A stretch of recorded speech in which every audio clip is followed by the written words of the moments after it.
I think that's a part of leadership, is to have some of the guys that have gone before that have been disappointed to share it with everybody involved. For me, it's a reminder. I, too, have been here 23 years. And it is a reminder. I've been here when it was glory hole days, and I've been here when it wasn't. And so having said that, I want me some glory hole. So I have that perspective. Ladies and gentlemen, your host, Peter Iron. There's a band that needs no introduction. Four Fags! Fear! Where were those four faggots in the district?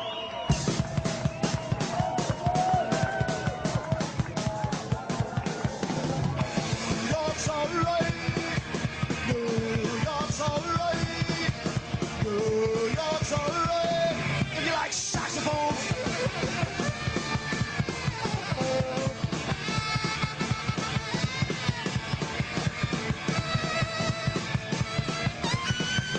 New York's alright if you want to make push in front of the subway. New York's alright if you like two-bird gallows.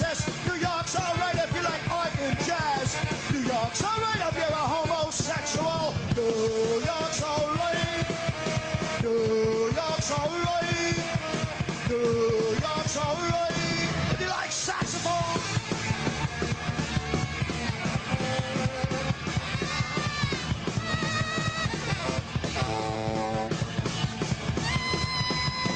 New York's alright if you like drugs in your way. New York's alright if you want to get mugged or murdered. New York's alright if you want to freeze to death. New York's alright if you like saxophones. New York's alright. New York's alright. New York's alright if you like saxophones.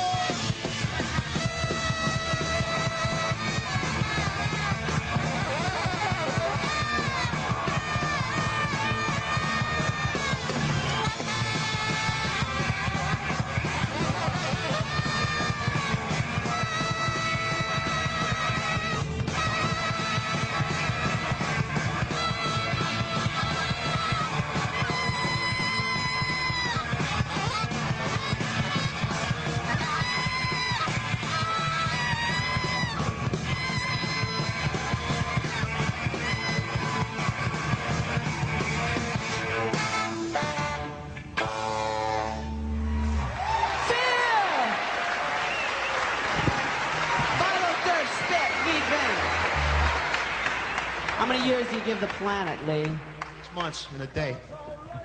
6 You'd months and know, a day. wouldn't you? Huh? You'd know. Lee, is fear a rich man's pleasure? I sent $10 to God and he told me. This is absolutely lit. This is lit. Ladies and gentlemen, welcome to Dark Times with Dark Matt Steve. I'm your little retarded host. Welcome to the stream. What are we getting into tonight? We got New York mayoral election rigged?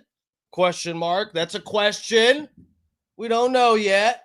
I mean, we do know, but do we have the evidence to prove it? No.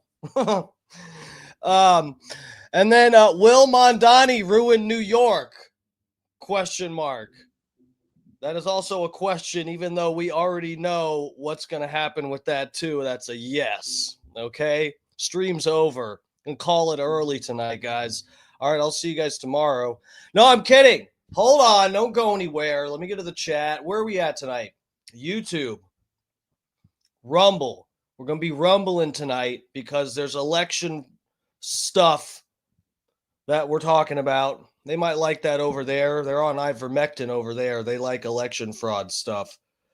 And where else? And X. Twitter, also known as X, if you are autistic and addicted to ketamine. Welcome, wherever you're at, get in the chat. We got a few things to look at.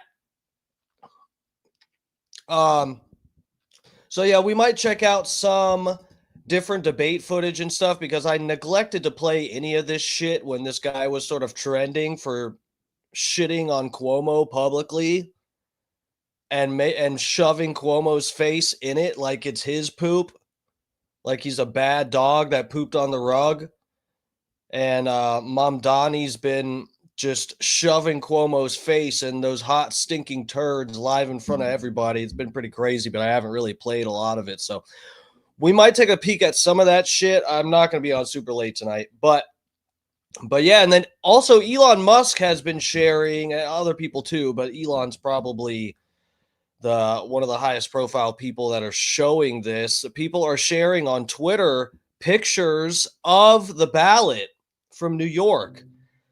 And are they going to call it tonight or what? When is it? We'll have to look into that. Maybe someone in the chat knows, but yeah. So these pictures are going around of the ballots from New York, and it is showing Mamdani's name listed twice on the ballot.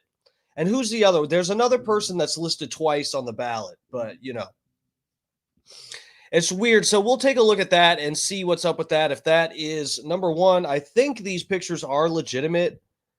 And I've seen people arguing over, the nitty-gritty of the New York elections and why that might actually be, according to the rules, okay, that Mamdani is listed multiple times on the ballot in the mayor section. Like you could vote for him in two different spots in the mayor section of the ballot.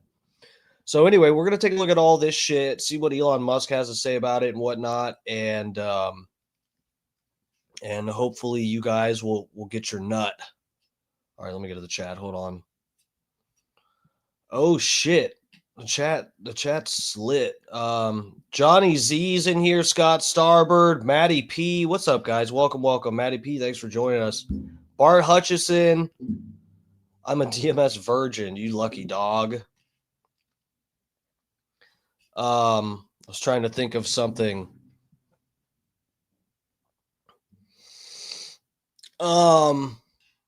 I was gonna say, once you go dark, your penis goes stark, like a stark erection. I don't know. Okay, let's go. Let's keep moving. Welcome. Truth is Unbreakable's up in here. Rainy's up in here. Dutch Duke. Welcome. Yeah, great stream, Scott. Scott's stream was nice. Still no Alex Stein up until today. I guess we'll hear eventually when he's coming back. But it won't be with the Blaze. We know that. Alex Stein's going to be doing his own thing. The Blaze would like to say that, they just didn't renew Alex Stein's contract. But really, we all know what the real deal is, and that's Alex Stein is moving on to bigger and better things. Sorry, Blaze. Sorry, your loss. Who was that? Truth is Unbreakable. Brian's in here. What's up, Brian? Welcome. Oh, fuck. Kenny Powers up in here. Shit, I thought my mic was muted that whole time. I like to get people hot. How late was I? Holy shit. This was at 8:12 you left this comment. Yeah, I guess I was pretty late tonight, guys, but you, I'm sure, understand. I just got stuff going on. Today was my first day back to work since my mom's health issues and passing. And I really didn't want to go in. Apparently my boss didn't even know. My boss didn't even know my mom passed. I don't know how. One of my coworkers texted me about it, and I assumed they would have discussed it or something. Maybe not. I don't know. But I thought they did talk about it. Turns out my coworker, her husband, listens to Bubba's show. He heard about it on Bubba's show that my mom passed, and then he told her, and then she reached out to me, but then she didn't talk to my boss about it. I was just like, what the fuck? I was at work today, and my boss was like, so where's your mom? And I was like, Florida Mort. And he's like, Oh my God, I'm so sorry. And I was like, oh, you didn't know? I was like, it just seemed like a weird question to ask, where is your mom? Like, I thought he was asking in the sense of like a funeral service, like, oh, is your, whatever. He was offering to, provide some flowers and stuff, which I don't think we're doing a, big memorial service type of thing. I don't know exactly what we're doing, but anyway. Um, yeah, didn't want to go to work today, but I did. So that's that. Had a long ass day. Stacy G's up in here. Welcome. God, I am so fucking sick of this YouTube. What are you doing? Why are you putting everybody's names in here with their fucking number handle thing? Like, what is the deal? I barely fucking recognize who the fuck is who. Berto Perez in here. Welcome. I see birds up in here. Mosh pit time. Oh.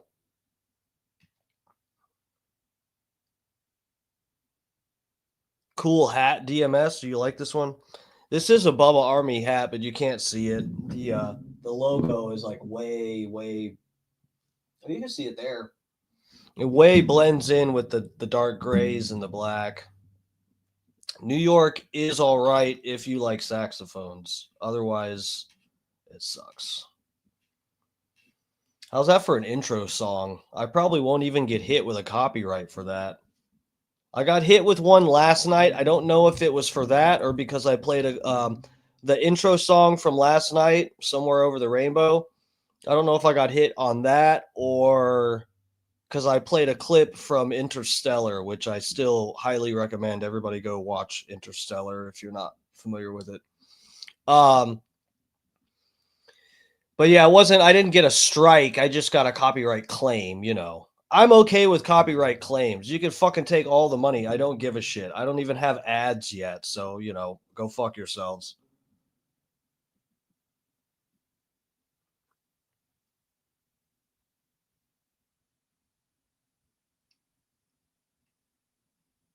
Oh,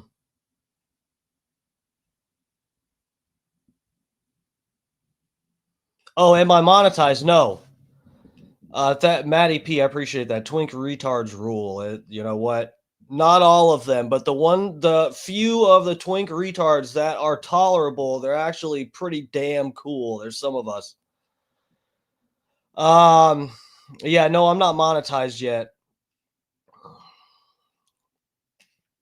which I'm fine with. I have a job. I'm not, I'm not a fucking bum. Alex is in Buffalo? What is he doing? Going to vote? Once you go dark, you never lose your spark.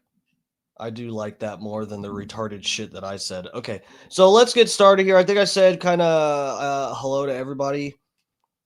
Alex Unleashed, yeah. That's what Alex Stein's doing now. Alex Unleashed. Berto Perez, I appreciate that. I told everybody to get those in last night, and we weren't going to talk about that again. Are you trying to make me cry right now? No, I really appreciate that, though. I'm joking.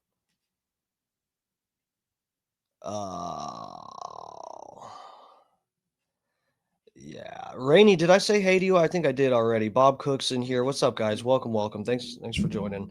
All right, so let's take a look at some of this shit. So, because I really don't know. This is another one of those things where I save a couple things for the stream for us to sort of look into because I really don't know if this is. There's two questions to be asked with what we're going to take a look at now, which is the ballot, the New York ballot that is going around. Oh shit. So yeah, let's take a look at this. So oh,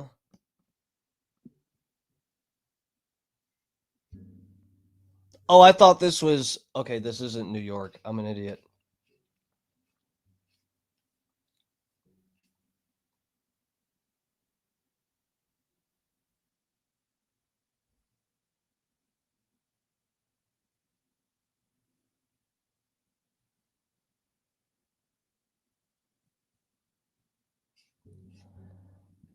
Bro, I stumble onto an Erica Kirk post right when I get on here.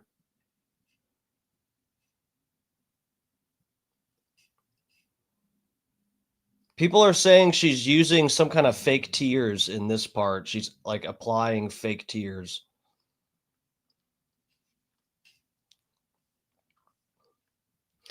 Guys, what if I, like, for real, I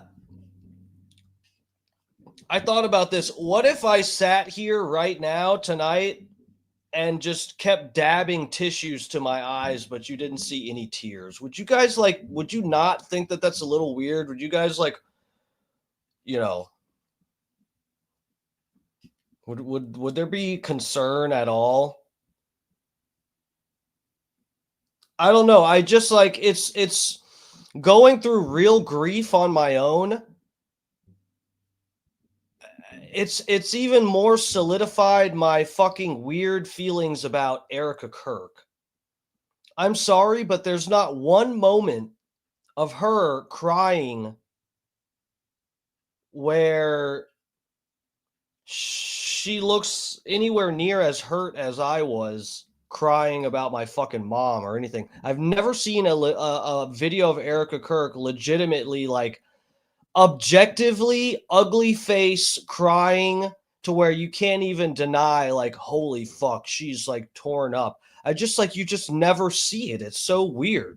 It's so weird. I'm not even trying to be a dick or talk shit, but just the clips, the first clips we saw was her sort of like over Charlie Kirk's corpse in the casket, and she's just speaking, and you beautiful man. Oh my God. God bless you. And it's just like, it all just looks like acting. It really does. Especially after all the shit that I've been through with my mom and being so upset. It's just weird, man. Guys, imagine if I sat here and just kept dabbing tissues to my face and you saw no tears. My voice wasn't trembling, and I'm trying to fucking get you to sign up for a website my mom used to run. Come on. Just imagine.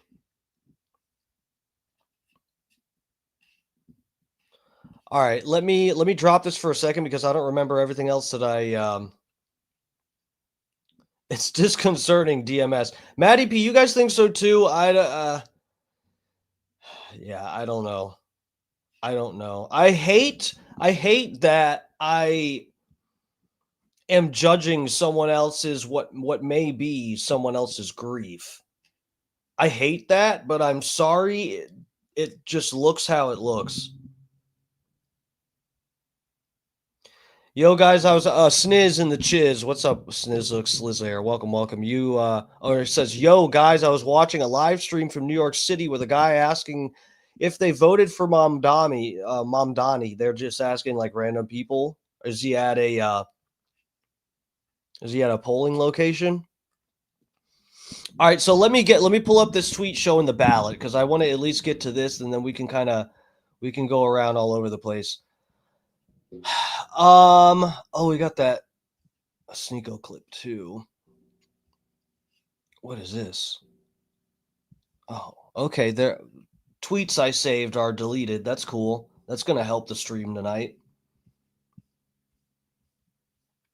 Here, well, let me do this. I'll look for Elon Musk's because I know he tweeted about this multiple times.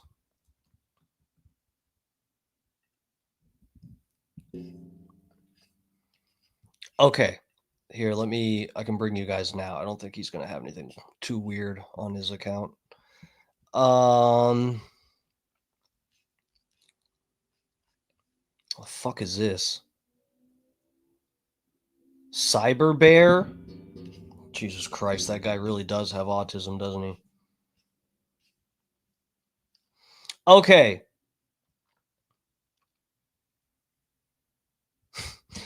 Yeah, so look at this shit show we've got here. So this is a picture. There's multiple pictures going around, so I think these are real. Okay, so it says a friend posted this actual New York City ballot. Zohran appears twice, Sliwa twice, and Eric Adams is still on the ballot despite dropping out. By sheer coincidence, all four anomalies hurt Cuomo and therefore help Zohran. Okay, so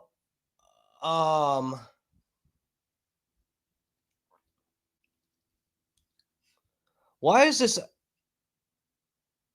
Someone in my chat said, sorry for your loss, Steve, but their name is something I don't care to highlight because I think you're trying to talk shit about somebody else in my chat. I mean, who is this person? How do I have troll problems like this? I'm not nearly popular enough to have, like, listener fights in my chat. I guess you can have two people in your chat. That's enough. Why is there heat? Why do people have actual heat in my chat? What's the deal?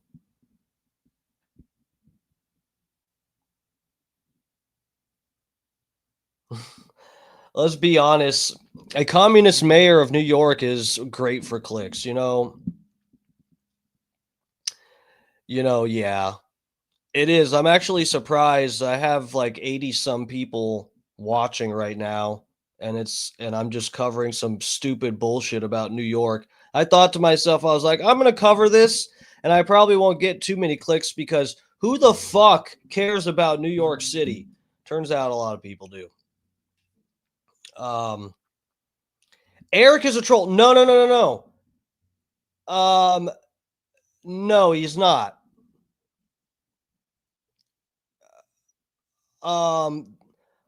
It's okay, well, depends how you ask that question. No. See, is that actually, that's not Big E. Bob Cook, that's not Big E, right? That's someone who is trolling Big E by making a screen name like that, correct? Am I crazy, or is that actually Big E?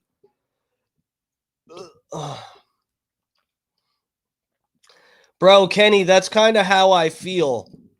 But I'm worried about I am really genuinely concerned about how much our politics is just like it feels like it's all actually bread and circus bullshit.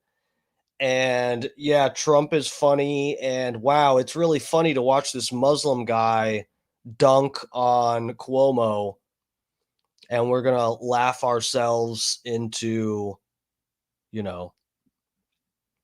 destruction. But hey, might as well get a good chuckle in if it's unavoidable anyway. All right, so let's take a look at here's the ballot.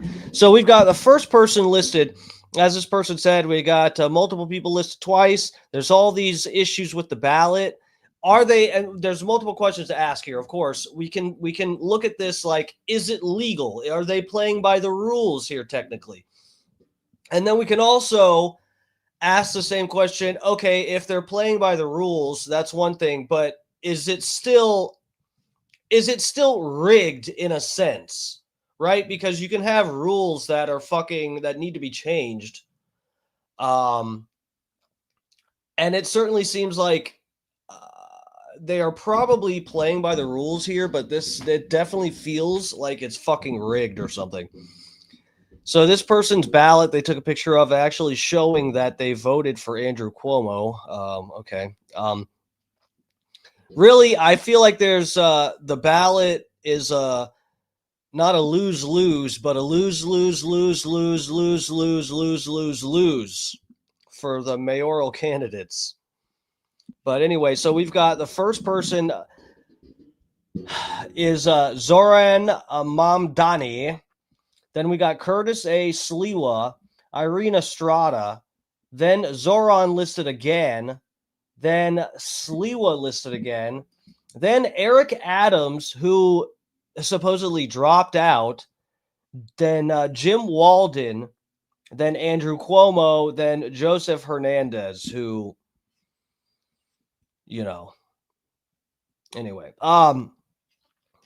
probably shouldn't even be in this country, I was going to say. So anyway, let's take a look, because so I know I've read that the issue with Eric Adams, so this motherfucker dropped out, and this all could, like I said, guys, they might actually be playing by the rules here to get Cuomo out of there.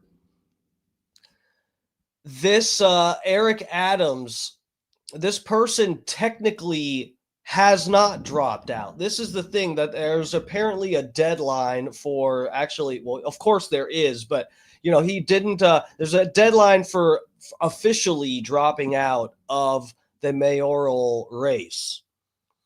And I guess he did not drop out in time, so he still got listed on here.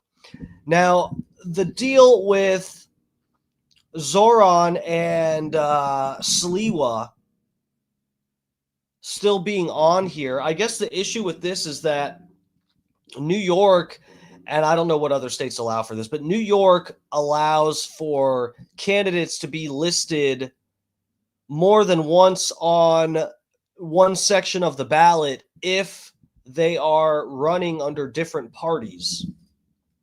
So I guess if you look here, that's what's happening. Or I can, here, let me blow this up a little bit.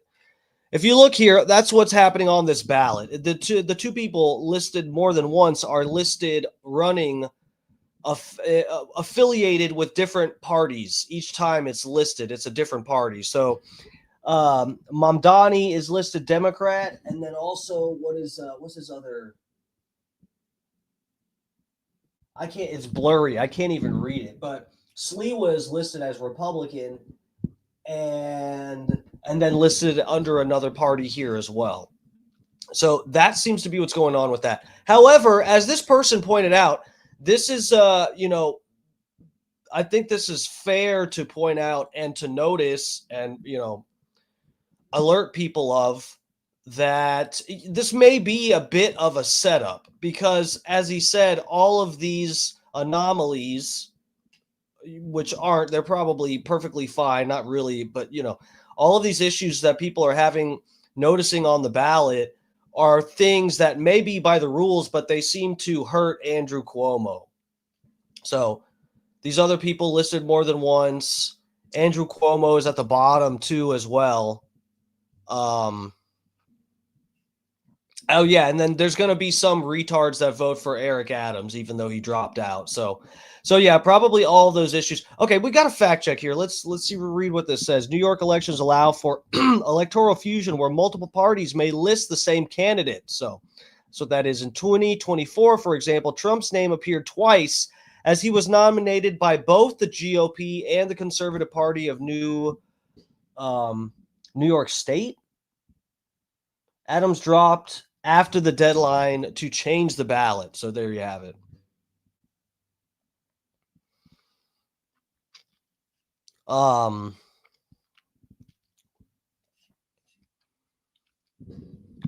Is that what does that say?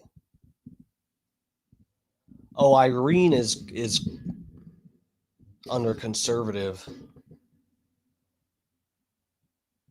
Oh, working families protect animals. What the fuck? Those are two different parties? Bro, this seems like I think this is a fucking this is bullshit. This is a setup to make, not that I like Cuomo, but you know, to make him fucking lose or something. Bro, who the fuck? What is, I'm sorry. I get it. I'm retarded. I know this. You guys know this, but who the fuck, working families and protect animals? Those are two political parties in New York that nominate their own candidate, meaning two people get listed twice on the ballot. Are we fucking kidding? Protect animals. You could just, it sounds like you could just make up anything to put a candidate's name on the. Why didn't Cuomo just make up another party and put his name on there twice? Play by their rules. What the fuck is this? Scam. Rainey, it looks like it. Oh, Jeff Cron's in here. What's up, Jeff Cron? Fuck New York, moved to Tennessee. Bro, my mom bought some property in Tennessee. I only went to it one time with them. But yeah, bro, Tennessee's pretty cool. I want to go back out to Wyoming though. I also want to visit Utah. I want to do a lot of traveling.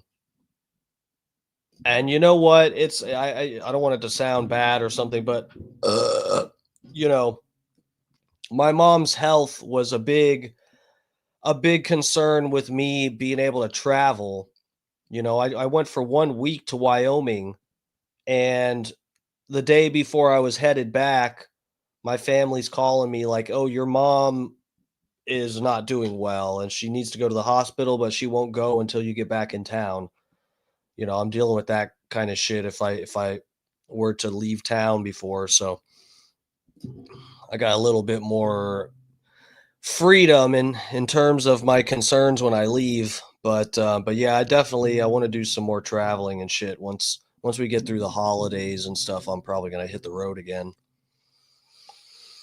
A DEI hire made that ballot, bro. I don't know. It seems like a retarded monkey made this ballot. Protect animals. Sounds legitimate. Sounds like a real, a real party, and it's not just something put on the ballot to steal votes from Cuomo. So let me look up. Let me see here.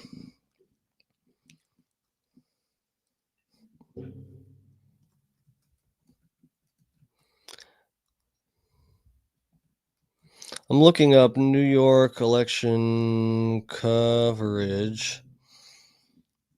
If there's anything that's like live right now.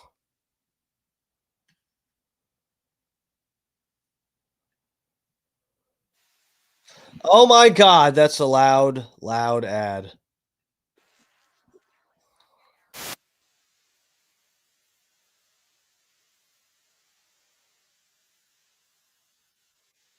You do.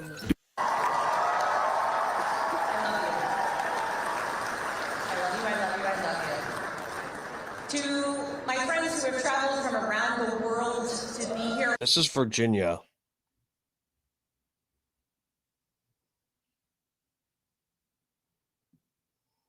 with me today, thank you. Thank you for making me who I am, and thank you for always believing in me. And to my parents, I love you. Thank you for leading by example every day. And I know. Okay, we'll wait on that. No one gives a fuck who that bitch is. So this is a interesting. All right, I've been seeing, and I struggle to find because I didn't really care that much. I wanted before tonight. I wanted to show some of this tonight, and I neglected to save some of the shit that I've stumbled across in the past like couple months or whatever. But it's really interesting because there's a lot of people sounding the alarms about Mamdani being antiseptic and having problems with Jewish people. But then there's like the crazier conspiracy-minded schizo people on Twitter that are pointing out all of his different connections and all these different endorsements, and that secretly this guy is basically like controlled opposition. He's like someone that's getting a bunch of support. He's backed by Zionist Jews and stuff, but he's trying to get support from the fucking free Palestine goys and all that shit. Here, let me pull some of this stuff up here. Where do I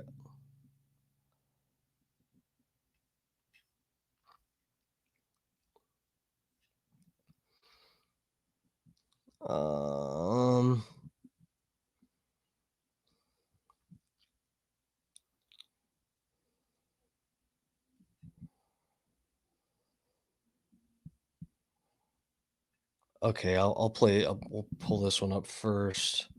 This is you guys on here? No, let me get you over here. So this is Orthodox Jews in New York City are backing Zohran Mamdani, saying he speaks out against Israel war crimes. They urge voters to prioritize New York's interests over a foreign country. My name is Rabbi David Feldman. I'm with Neturei Karta International. We are standing here on the steps of New York City, City Hall. And we are here while we are unfortunately seeing this terrible intimidation against candidate for mayor here in the city, Mr. Mamdani. And this is disturbing to so many Jewish people. This harassment and these intimidations is about his brave stance to speaking up to what he believes is right, and he is speaking up against the crimes being committed to the Palestinian people. Now, they are condemning him as anti-Semitic because he is against the state of Israel. This is misleading, this is unjust, and this is dangerous. We need politicians to be on the right side of history and to speak up for the oppressed. We as New Yorkers, we as citizens of the United States, we should admire brave politicians, and we should give them the freedom to express what they believe is right. And we encourage people, voters, to vote what is in the interest of our city and not in the interest of a foreign country, the state of Israel, and certainly not in the interest of crimes being committed the other side of the world. We as Jewish people say that conflating anti-Zionism. Well, this guy, he's saying don't vote for a candidate based off of what they're doing in some other country, or don't what do you say? He's saying some other candidates issue with supporting Israel. Basically, this guy is citing Zohran for his support for the Palestinian people in why he's supporting him, and then he's condemning other people for supporting other candidates because they are Zionist and not pro-Palestinian. You see, he's doing the same shit. With anti-Semitism, conflating Judaism with Zionism is not only doing injustice to the Palestinian people, this is dangerous for the Jewish people as well. Because what this is doing is, this is generalizing all Jews, saying that God forbid all Jews are in support of all these crimes, which ends up making a statement that all Jews are accountable to what is taking place. This is anti-Semitism. And this generalization is racism. This is not done by some people out there. This is done by this movement of Zionism who claims to represent all Jews. In no way does the state of Israel or its actions represent world Jewry, and certainly it doesn't represent the Jewish religion. All that Israel stands for is in total violation not only of international law, but violation of Judaism. This has to be stopped. We urge right-minded people to be brave and to raise their voice.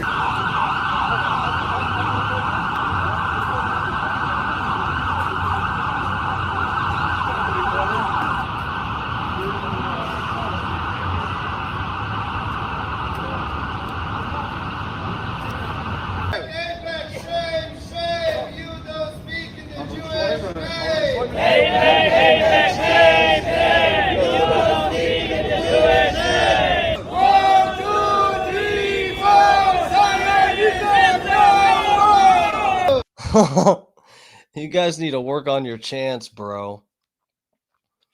You guys need to hire some Black Lives Matter people to spice up those chants. Put some of the Colonel's secret spices in those chants. Why are they allowed to wear so many hats? That's a damn good question.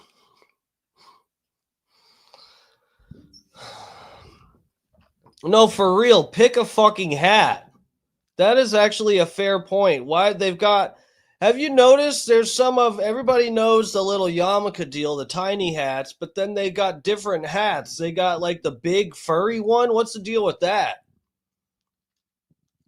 Is that not like more of a Russian, like, is that the non-Semitic Jews that came over here with their big fucking fluffy hats? Not over here, to Israel, wherever they went. Like an NFL helmet. Bro, hats on hats. What is the deal? The Bolsheviks. Bro, what? Yeah, why do they have the smallest hat and also the biggest hat? What is the deal with that?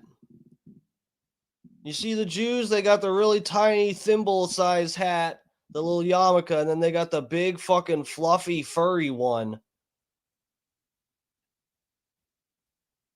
Okay, and then you got these mid-sized hats here. This is like a normal hat.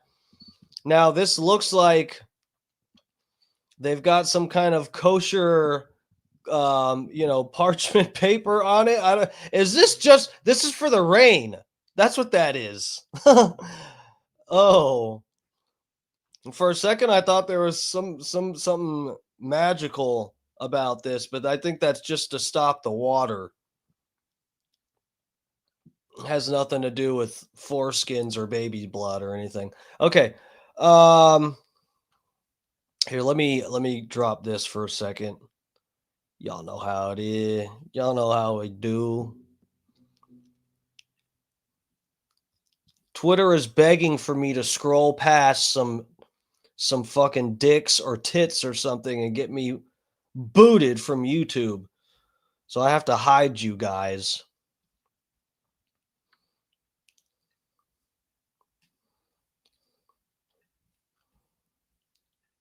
I don't know what this guy has more Jewish support than Cuomo does. Here we go. This is Jewish actor Mandy Patinkin and his wife. Oh, it's a man named Mandy. I'm sure that, that worked out well for him in school.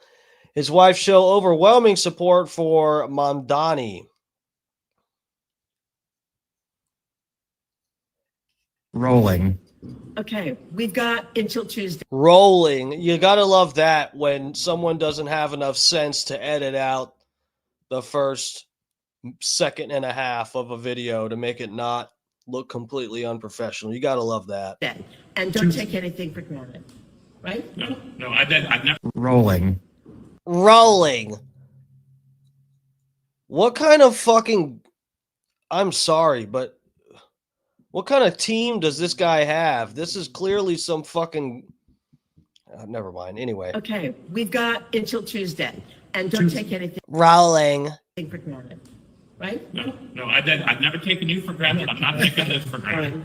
We are going to win this because we have this extraordinary human being who is going to lead our city and eventually, if we're really thinking, our nation and the world to a better, safer, all-inclusive existence.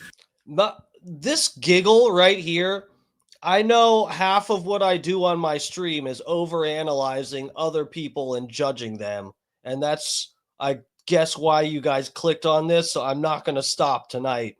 This laugh, this little giggle here, this just, they implied that he should be running for president and leading the nation. This laugh right here tells me that this guy knows he should not even be running New York. He shouldn't be running like a charity.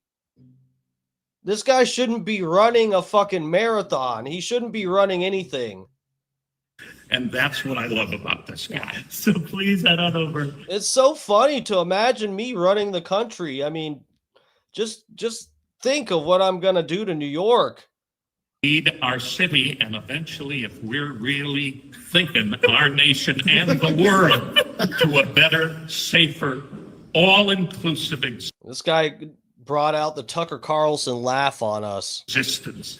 And that is a that's a trademark. Sorry, that's a trademark Tucker Carlson laugh, sir. You're going to need to refrain from doing that or you're going to hear from Tucker's non-Jewish lawyers. That's what I love about this guy. So please head on over to ZohranForNYC.com/GOTV. Sign up for a shift, knock on some doors, make some phone calls. Let's win a city. And don't assume anything. Work until the 8th. And don't listen to her. Listen to him. But we will keep working. Yes, for a long, long time. You can't do anything better than get out that vote, get your friends to vote, knock on doors, make some phone calls, and don't waste a second. Drive people to the polls, get everyone to vote. It matters that they're engaged and that they're changing our city, our country, our world. I'd rather try to break a beer bottle over my own face than do any of the things that they just said to do. Bro, Sniz, that is exactly the vibe I get from this video. Like, it's an inside joke amongst these three people how Mamdani is actually a retarded puppet and he's completely useless, inept. He's well, not useless. He's a useful idiot. They're just giggling like, "Oh my God, imagine me running the country and I'm just a stupid little silly Muslim puppet." Tee-hee. This is like George Floyd cutting a promo for Derek Chauvin. No, this makes more sense than that. Here, let me get to the next thing. Okay, you guys are dropped. Let me see here.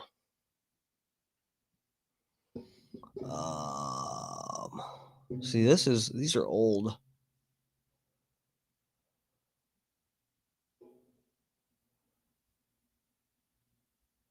So he tweeted this. I could bring this up. Now, this tweet is not deleted, according to the fact check here, but this is a tweet by this guy. "We don't need an investigation to know what the NYPD is racist, anti-queer, and a major threat to public safety. What we need is to defund the NYPD. But your deal with New York City mayor uses budget tricks to keep as many cops as possible on the beat. No to fake cuts, defund the police."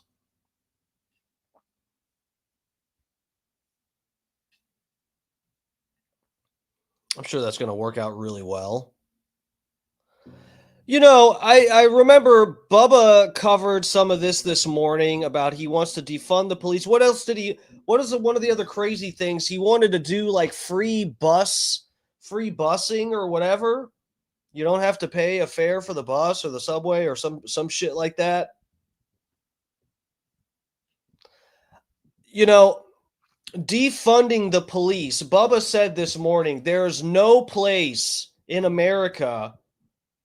Well, no, he didn't even say that specifically. He just said there's no way that I would endorse some city to defund the police.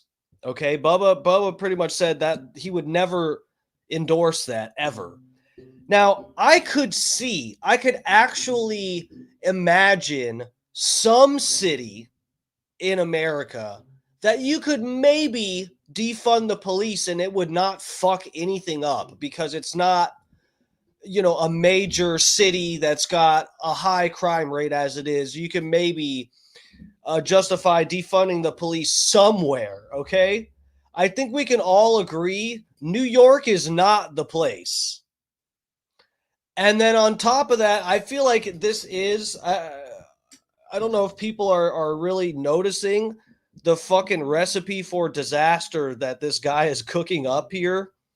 So just think, you're defunding the police while also letting all the fucking homeless people take shits and pisses on your buses now because they're free rides.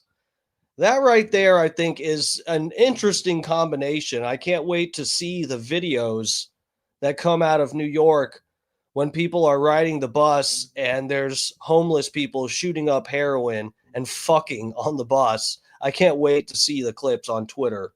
So I will be eagerly awaiting that. That's exciting, guys. We got something to look forward to. There'll be some funny crime videos and stuff. Unfortunately, there will be some people that will get stabbed and shot and stuff. And we're going to see those too. But, in between all those videos you see, there's going to be some funny videos where someone's just taking a shit right on the bus. I'm excited for that. Where's my home, DMS? You trying to dox me? I'm in Tampa, Florida. It's not much better. Guys, I'm not kidding you. Tampa, I'm going to have to do a whole stream on Tampa and the issues we're having in Tampa. Tampa fucking sucks. And I don't mean that to insult anyone that lives here or discourage anyone from staying here if they already I'm not telling everybody they should leave or anything like that, but Tampa has problems. And we like to make jokes about the trash on the street in New York and people shitting right in the street in LA. And I'm sorry, but guys, if you are living in Tampa and you're making fun of the people stepping in human shit walking the streets of New York and LA, you need to take a look around. Okay? I can show you guys from my Instagram, and it would take me a minute to go find promo codes up in here. Lover, welcome. Maddie says, I'm in Memphis. I'm fucked. I can show you guys on my Instagram, and I'm not going to go look for it tonight because it'll take a minute for me to find it. But, a couple years ago, I worked in downtown Tampa. I worked at a flower shop that was in downtown Tampa. This shop was pretty much connected to the Tampa Theater down there on Franklin Street. Okay? I should have quit much earlier. An embarrassing, humiliating amount of times I had to mop up human feces and piss from our front door. From our front door.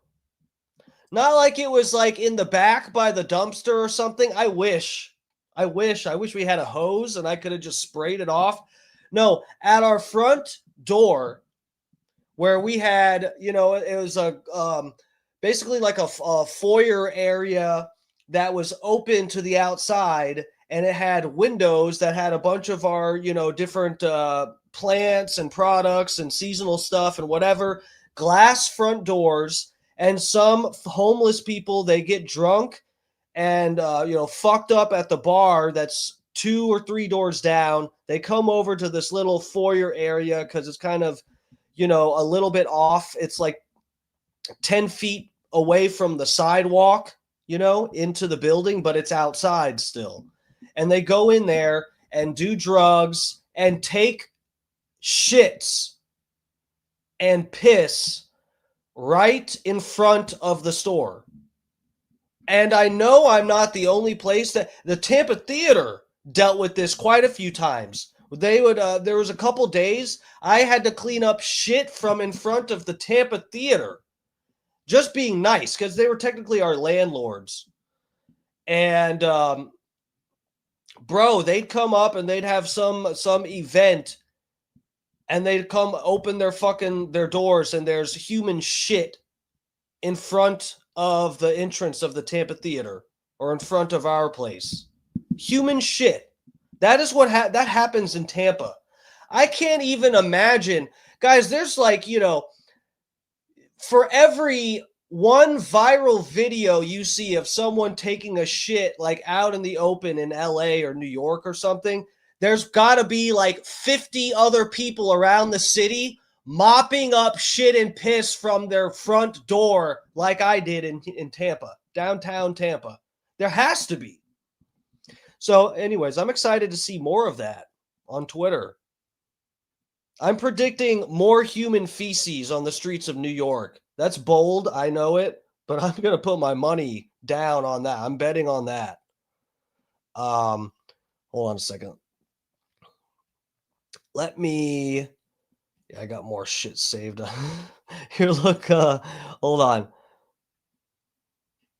This is a funny picture. Someone posted this. Mr. Mamdani, which is spelled wrong, congratulating his son Zohran on winning the New York City mayoral race, colorized. So yeah, congratulations. This is gonna work out really well, I'm sure. Sniz said there's homeless scumbags that do that in downtown St. Pete too. Yeah. Guys, there's human shit everywhere. There's just human shit everywhere. Oh.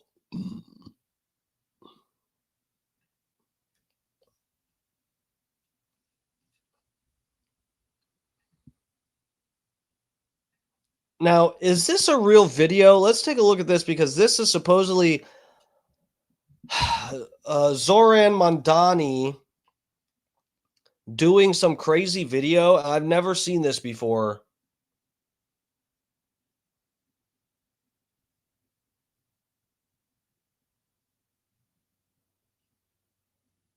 Sorry, I was reading. I see Bird said, I have a game I play where there's points for needles and drugs. The needle is worth the most. Fent straw is only half a point. Bro, fent straw, that should be worth a little bit more. I mean, you could die just touching that. We've imported the third world, and we've got room for more of them. Okay, Maddie P? We've got room for the fourth world, too. Bring them on over. Immigrants make this country stronger. Their poop actually strengthens the concrete. Okay, so Zohran Mamdani's hatred of Jews isn't shocking. It's Islamic doctrine. Okay, I guess we'll read through some of this. Suddenly, everyone is pretending to be shocked, stunned, that a never-before-seen video has surfaced of Muslim socialist politician Zohran Mamdani mocking Jews and letting his hatred be known again. As if this is some rare, inexplicable anomaly, as if this is surprising. It isn't. We've been screaming it for years. Islam hates Jews. They aren't the only ones. So do all the other countries that kick them out. But here's the part I added that part. But here's the part no one wants to face. Jews are just first. Christians, Hindus, atheists, Buddhists, anyone who refuses to bow is next in line. Islam's war isn't against the people, it's against all unbelievers. Jews just happen to be the test case. Okay, well, we get it. You guys have different stuff in your little books, and so you hate each other. That's all cool. Okay, so here's the video.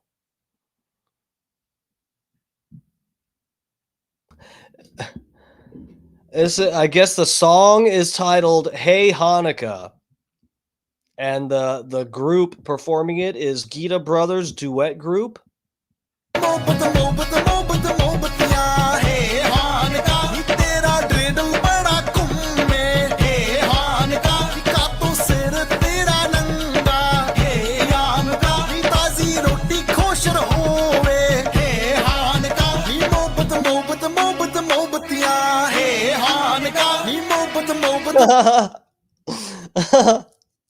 I like how they lit the candles with the beat. And I don't want to sound racist or something here, but guys, serious question. Which one of these guys is Mamdani? Because I really can't tell. And I'm not trying to be a dick. I'm not trying to be funny. I'm not trying to like make a joke about how all four of them look kind of dirty and, ungroomed. This is a real question. Which one of these is the stinky Muslim guy, Mamdani, who's currently about to run New York City?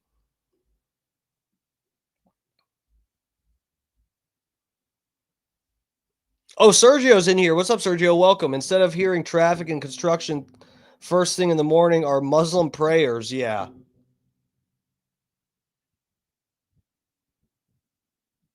New York City is about to look like Dearborn, Michigan, which looks like Afghanistan. Oh my God, that's a good joke, Scott Starbird. Who left Matan Evans' studio door open? Bro, this is Matan and his friends right here. Oh my God. Bro, that is what Matan Evan, guys, I can't explain how Matan Evans' show is like the best. It's like the best podcast. Bro, how did those fucking kids come up with such a good podcast?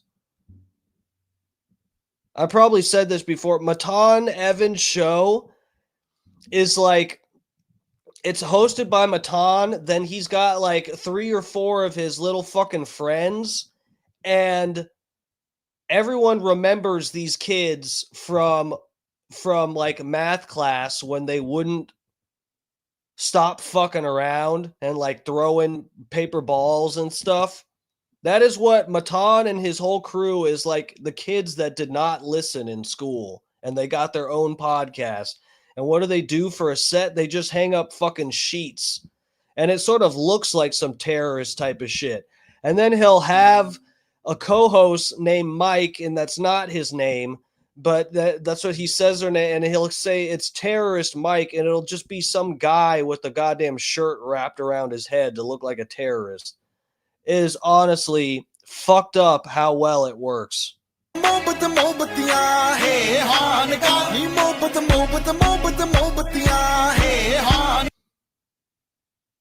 Bro, which one of these is Mamdani? Is it this one?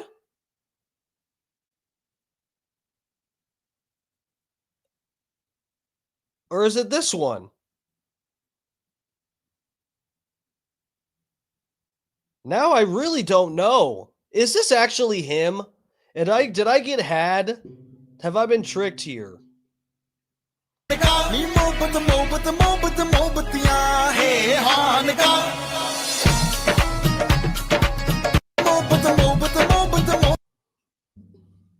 Okay, well that's fun.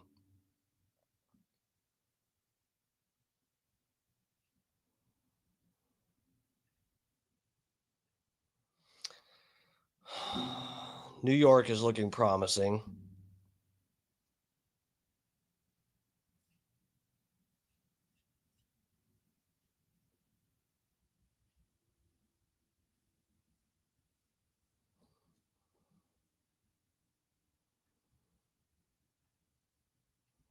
This is Trump from October what? 25th? Not running for mayor, you're running New York straight into the ground. We've got a 33-year-old socialist, calls himself progressive. That's AI, isn't it?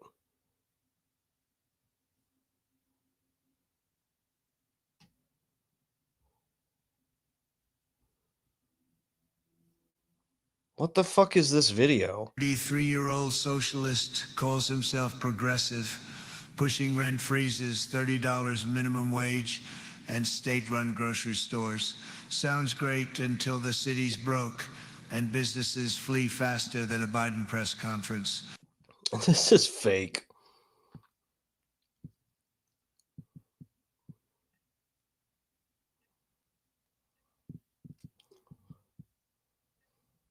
Donald Trump just put out a statement encouraging New Yorkers, saying they must vote for Andrew Cuomo.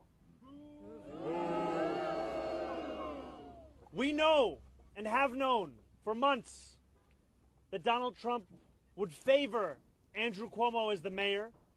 They share the same donors. They share the same small vision. They share the same sense of impunity.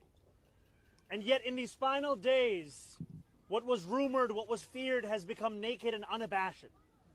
The MAGA movement's embrace of Andrew Cuomo is reflective of Donald Trump's understanding that this would be the best mayor for him. Not the best mayor for New York City, not the best mayor for New Yorkers, but the best mayor for Donald Trump as his administration. Donald Trump. I guess I'm going to pull up some clips from their debates and stuff. In fact, I don't know if we'd have time. I don't know how long the full debates are. But, dude, I understand if you just want to stop this guy. But how the fuck? Well, I guess Donald Trump is the father of the fucking vaccine, so he doesn't mind associating himself with someone else who killed a bunch of old people during COVID, like Andrew Cuomo. I'm sure he doesn't mind that, I guess. But, you know, I get wanting to stop this guy, but to associate yourself with Cuomo in any way, that's a big L. That's a big old L.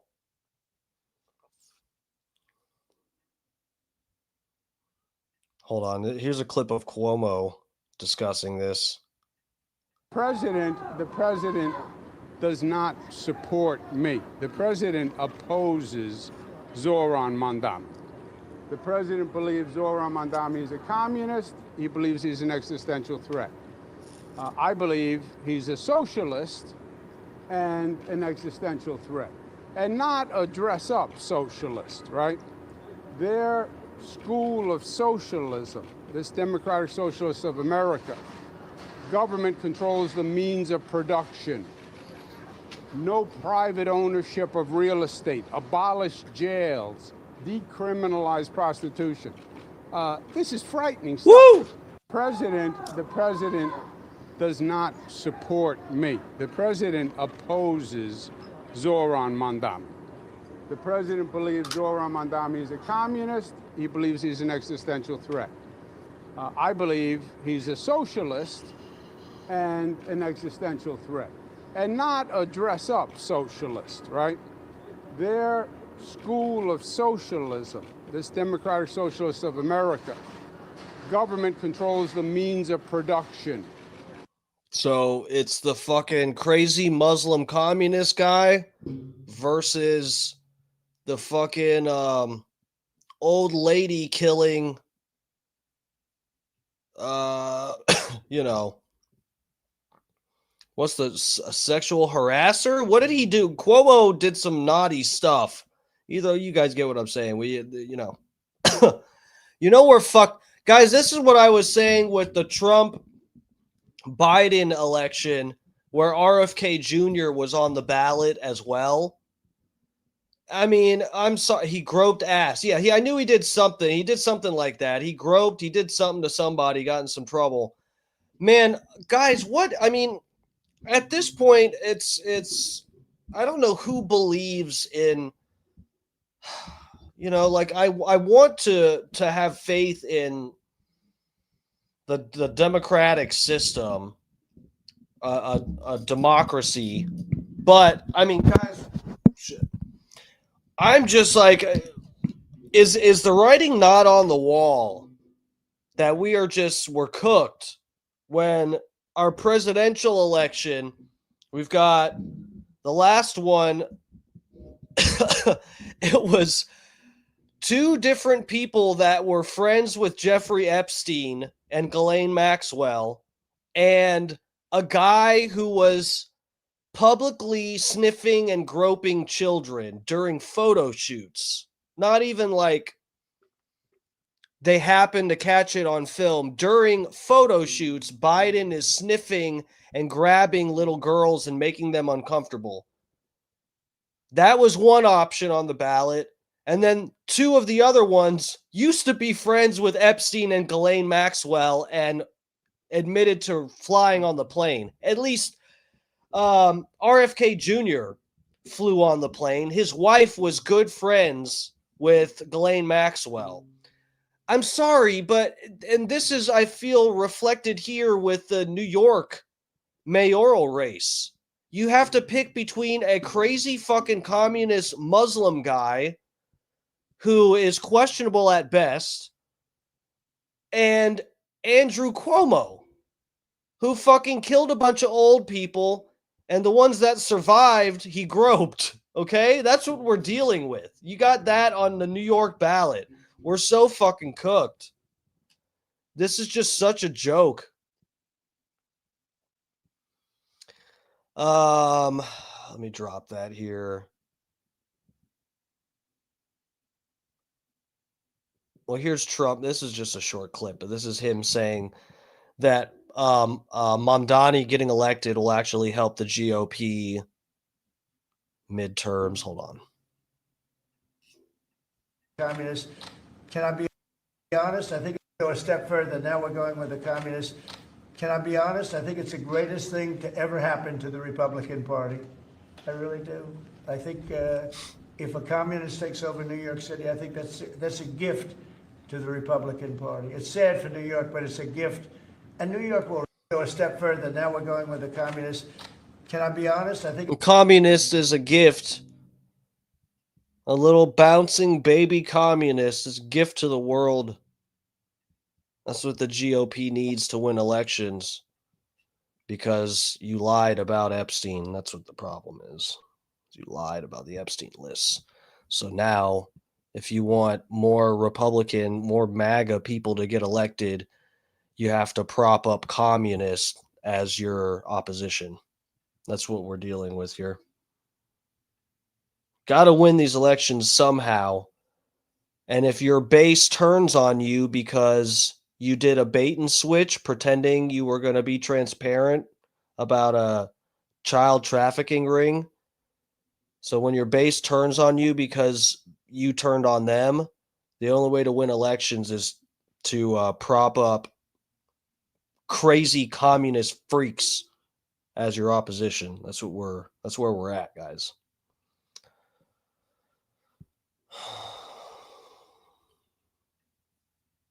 Here's Sneeko. I was reading now. Okay, Trump posted on Truth Social. He said, "It finally happened. The Democrats have crossed the line. Zohran Mamdani, a 100% communist lunatic, has just won the Dem primary and is on his way to becoming mayor. We've had radical lefties before, but this is getting a little ridiculous. He looks terrible." Quote from Trump. "His voice is grating. He's not very smart.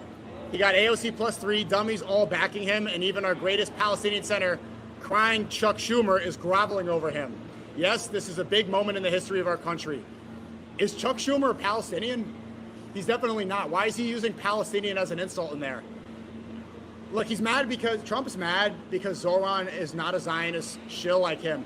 Trump's upset that you don't need to be bought and sold in order to become politically influential in America. Congratulations to Zohran that he didn't need to sell his soul." Maddie, what'd you say? I can't listen to anybody who's been a bottom. Well, that's why you still like this stream. I'm a top.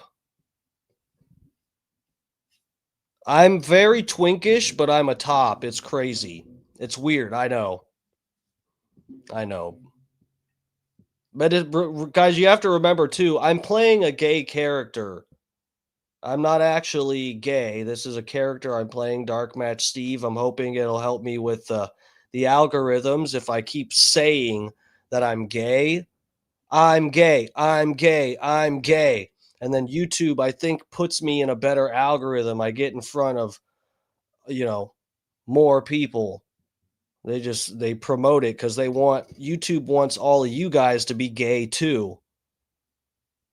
So we're hoping that works out for me. It's worth the humiliation. But yes, at least the character I'm playing is a top, a gay guy that's a top. So not you. Oh, well, so I just said a bunch of stuff I can never take back, and you weren't even referring to me. Okay, cool. That's good to know. You're talking about Sneeko. He was a bottom? I'm intrigued. I'd hit it. I won't lie about that. Sneeko's cute. In order to be elected office, Trump did. Oh, wait, hold on. What was he saying? Not a Zionist shill like him. Trump's upset that you don't need to be bought and sold in order to become politically influential in America. Congratulations to Zohran that he didn't need to sell his soul in order to be elected office. Trump did. Sorry, Trump, but the war in Iran is not popular. We don't want to see it. And more of this radical lefty stuff's going to happen if you keep selling out. Stop being Netanyahu's slave. Bam. I agree a little bit. It's out there now. Yeah, I know. I can't take it back. I don't want to. You guys can have that. I don't want it back. All those things I said. Man, I kind of agree, and I half agree with Sneeko here. I don't think Mamdani is not sold out. I'm worried that he is like some kind of controlled opposition. I bet there was some sense of, who knows? The elections might all be completely fucked and whatever, but there might be some tactic to pushing this guy where he's got all of this Jewish support. But he appears to be anti-Zionist, but really he probably deep down, he's got probably the same fucking donors and shit that everybody else has. And Somehow this will help Israel, undoubtedly.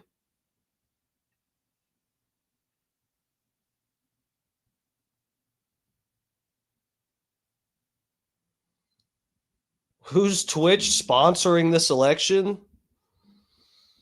What, for the New York or the next president? What are you talking about? For this? Who the fuck knows? Isn't Twitch more... Who the fuck is... Yeah, that's... I probably get the wrong impression from listening to Destiny too much, but doesn't Hassan, like, run Twitch or something? Doesn't he call shots over there?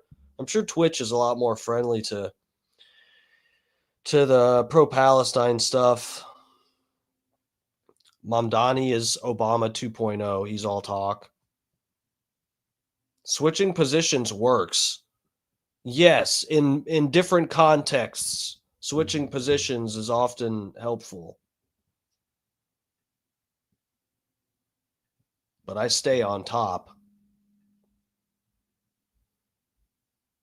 Okay, let me...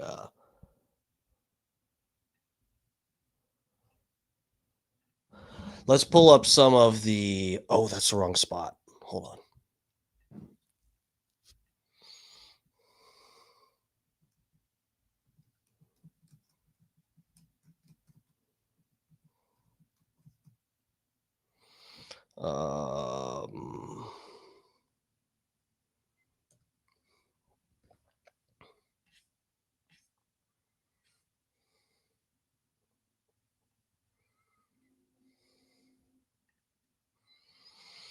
Is this...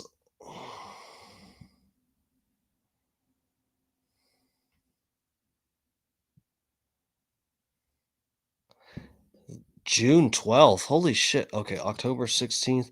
This other clip I'm looking for is more recent, I thought.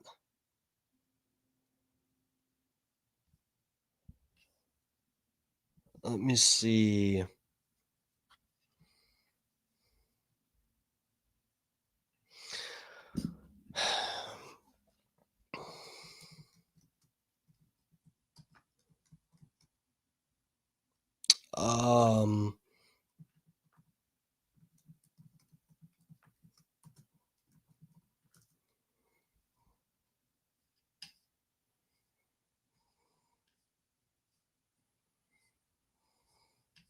There's a clip that went around, and it was Cuomo and him debating.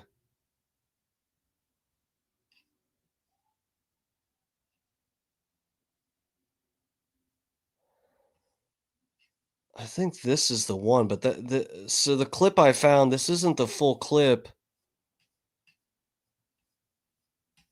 But this, I think this is from the let me find the full debate. Probably be on YouTube. I guess they'd have the full thing. Let me see here.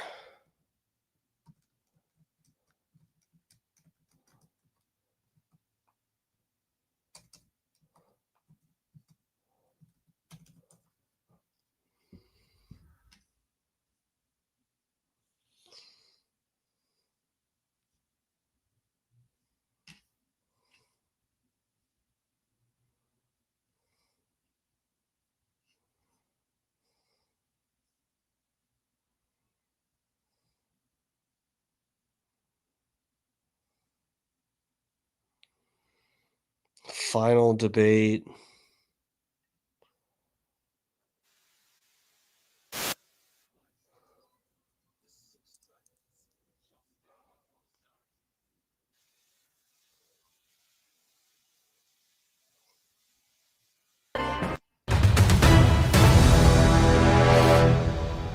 The candidates joining us tonight have met a fundraising threshold established by the Campaign Finance Board. The seat is currently held by Eric Adams, who has decided not to run for re-election. American dream. Thank you. Next is Andrew Cuomo. Good evening. Thank you. Good evening. New York's first thank you to the moderators. Thank you all for being here. And go Knicks, go Knicks, go Knicks. I hope we get an update on the score. New York is the greatest city on the globe, but we are at a pivotal moment. And the voters are going to have to decide in this election what candidate has the plan to save the city and what candidate can get it done, not just talk about it. My main opponent has no new ideas. He has no new plan. It's Bill de Blasio rehash, and we know how that turned out. He's never run anything, managed anything. He's never had a real job. I will hire 5,000 new police, build 500,000 new units. I will cut taxes. I will grow jobs. And I will end this hate-mongering and division that is tearing this city apart, because that's not who we are as New Yorkers. You know I can make change. You know I can make government work. I've done it before. I'll be ready on day one. Okay, thank you. Next is Zohran Mamdani. Good evening. Good evening. Thank you to the moderators, and thank you to New Yorkers for tuning in. I know you'd rather be watching the Knicks. While there are 3 candidates on the stage, you will hear only 2 messages. My opponents, who spend more time trying to convince the other to drop out than actually proposing their own policies, will speak only of the past, because that's all that they know. I am the sole candidate running with a vision for the future of this city. Andrew Cuomo will spend much of tonight attacking me. He is a desperate man, lashing out because he knows that the one thing he's always cared about, power, is now slipping away from him. He will amplify right-wing talking points, he will share conspiracy theories, and he will do these things to make you feel that this should keep you up at night. But I've been spending the last year listening to New Yorkers, and I know what actually keeps you up. It's whether or not you can afford to live a safe and dignified life in this city. I have plans for our future. My opponents only have fear. Thank you very much, candidates. Let's start tonight with some breaking news that happened yesterday afternoon when federal agents descended on Canal Street, arresting street vendors who have been selling counterfeit designer merchandise for as long as any of us can remember. This is the first time we've seen major federal law enforcement activity in the city, outside of arrests at Immigration Court in Lower Manhattan. And some critics are now ringing an alarm bell, calling it a dangerous and unprecedented use of federal agents in New York City. Others say that the vendors were a major quality of life problem in the neighborhood that the NYPD had ignored. So the candidates, I'll ask each of you to respond to this. How should the mayor and the NYPD have handled both the presence of the street vendors and then the federal action? We'll start with you, Mr. Cuomo. I've had a lot of dealings with President Trump, and there's only one way to deal with him. He puts his finger in your chest, and you have to put your finger right back in his chest. I've actually had this situation with ICE interfering in New York before. It was upstate New York where ICE just showed up and started to take action. And I called the president, and I went down to the White House, and I said, that doesn't work in New York. You don't send ICE in without coordinating with our police. It's not smart, it's duplicative, and it's dangerous. We don't need ICE to do quality of life crimes. We don't need them to worry about illegal vendors. That's a basic policing function for NYPD, Consumer Affairs, etc. I would have called the president, and I would have said, look, you're way out of bounds, they're way out of bounds, call them back, or I'm going to have the NYPD step in and stop them, because this is not their jurisdiction. You're in the city of New York. Okay, Mr. Mamdani. ICE is a reckless entity that cares little for the law. I want to see cop versus cop shootout. That's what I want to see. New York, 2025, cop versus cop, or 2026. When do they go actually get into office? Anyway, let's see it. Even less for the people that they're supposed to serve. What we need to be doing here in our city is to end the chapter of collaboration between City Hall and the federal government, which we've seen under Mayor Adams. What we need to do is actually pass the street vending reform bills that have been in the City Council, some of which that this mayor has actually overridden. That's an example of how we can both protect street vendors, ensure quality of life, and leave no stone unturned in delivering for the people of the city, as opposed to working with a president who is looking to declare war on those same people. Mr. Sliwa. Unlike both of my adversaries, I've patrolled that area many times, Church and Canal. And as you said, Errol, that activity has been going on for a long time. Selling the knockoff, sometimes stolen contraband by a series of people. The local 5th precinct, they make arrests when they have obviously cause to do so, and they complain that they have to release them because of no cash bail, of which both of my adversaries are in favor of and I'm not. The feds should not have stepped into this situation. There is not communication between the local authorities and the feds. This is a matter that should have been left up to the NYPD. But we can't tolerate citizens attacking our federal law enforcement forces in the street, because then that will just lead to anarchy. Let me ask a related question. President Trump has been commenting on this race and all of you on a regular basis. He's been less than glowing when talking about each of you, especially you, Mr. Mamdani. I'd like you each to describe whatever combination of defiance, diplomacy, and cooperation you will use as mayor if President Trump continues to increase the federal government's role in the affairs of our city while also threatening to decrease funding. Start with you this time, Mr. Sliwa. Well, both my adversaries have decided to bump chests with President Trump to prove who's more macho. You can't beat Trump. He holds most of the cards. He's already cut federal funding for Medicaid, for the SNAP program, and it's threatened to cut funds for NYCHA. So if you're all of a sudden going to get adversarial, you're going to lose. And who gets hurt? The people of New York City. With Trump, it's always the art of the deal. You have to go, you have to try to negotiate, whether it's with his minions or himself. He'll want you to give in order to get a little bit. But if you immediately act like you're going to take him on, like, it's going to be a one-on-one fight, we're going to lose. All the people in New York City are going to lose. You have to be able to show respect. And I think if you show respect, you'll get respect, and you'll protect the New Yorkers who are so desperately in need of federal funds. What's the good of it? They'll bump chests with Donald Trump. They won't get the money, and then they'll blame Donald Trump. I will negotiate with Donald Trump and try to get the best deal possible for our poor and indigent citizens. Okay, Mr. Cuomo.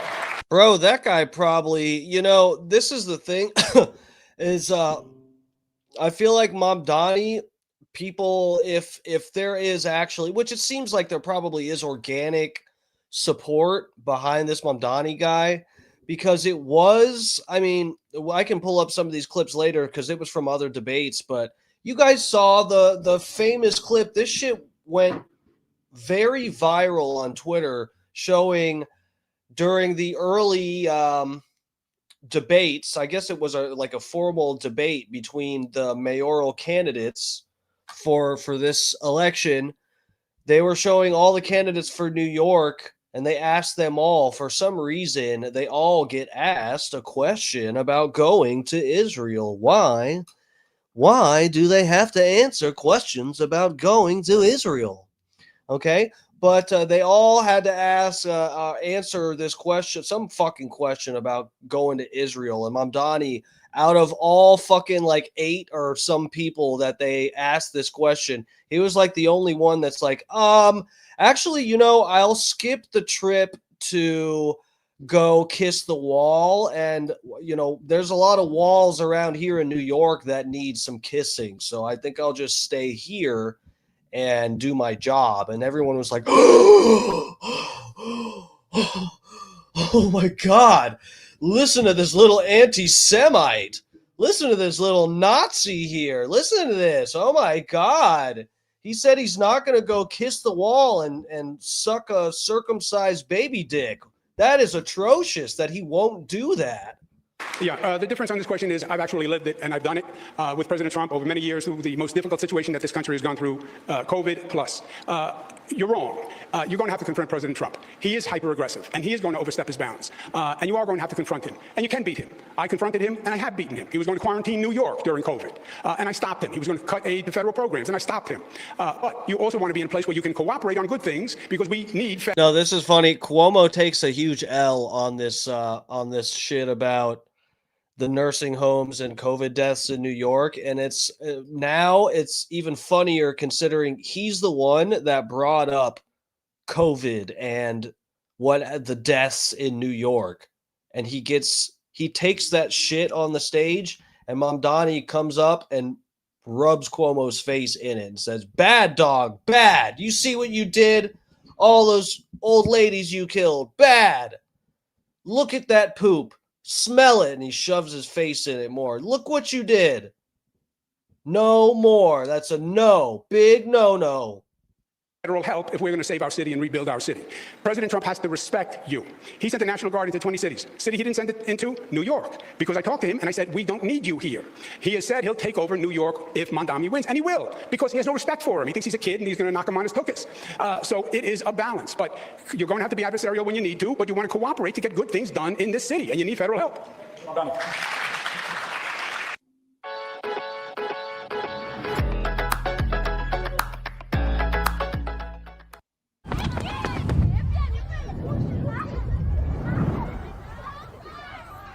We first just heard from the Republican candidate for mayor, and then we heard from Donald Trump's puppet himself, Andrew Cuomo.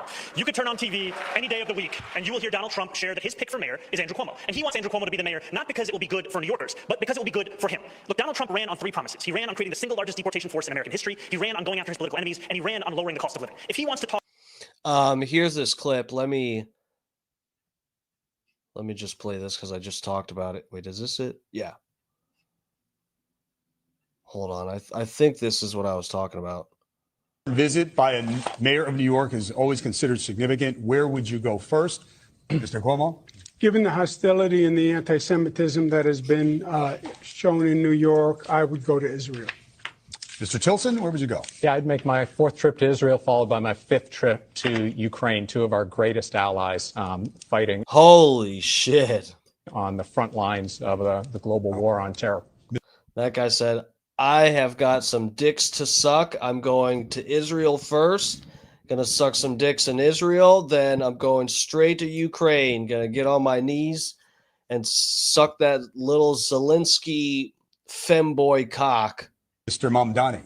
I would stay in New York City. My plans are to address New Yorkers across the 5 boroughs and focus on that. Mr. Mamdani. Wait, Mamdani, don't you have some Jewish dicks to suck in Israel? Or maybe some Ukrainian ones to suck in Ukraine? Sir, please, we'd like a follow-up on that. Bonnie, can I just jump in? Would you visit Israel? Oh, they basically did what I just said. Oh my God, I forgot.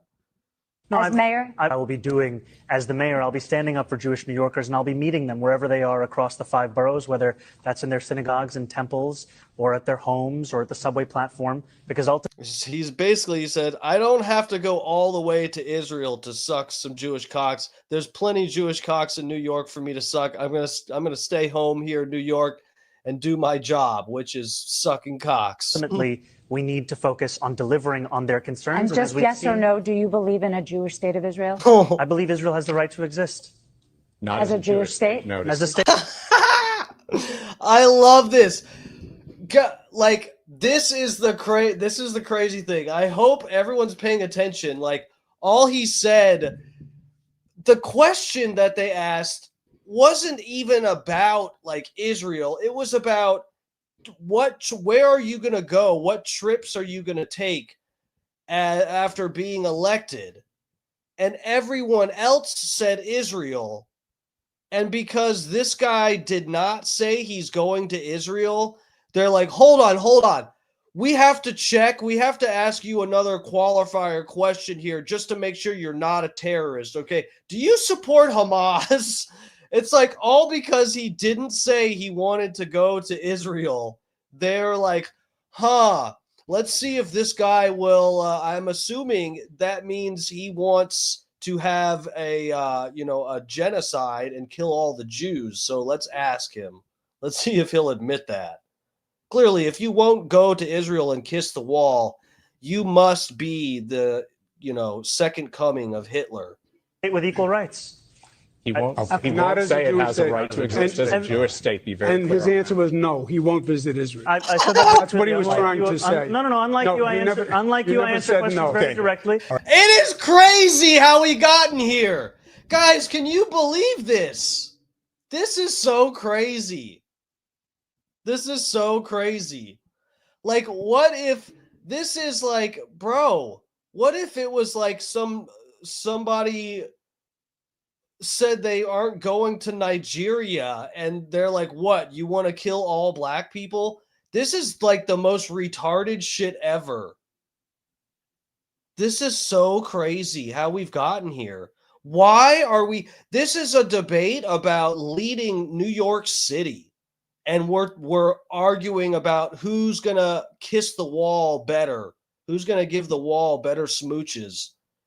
And like probably 75% of people, maybe a little less because a lot of people are noticing shit, but no one even like questions it. There's probably a good percentage of people that are like, oh my God, I think he might actually like hate Jewish people. Maybe that's true because he doesn't want to go to Israel. Everybody wants to go to Israel.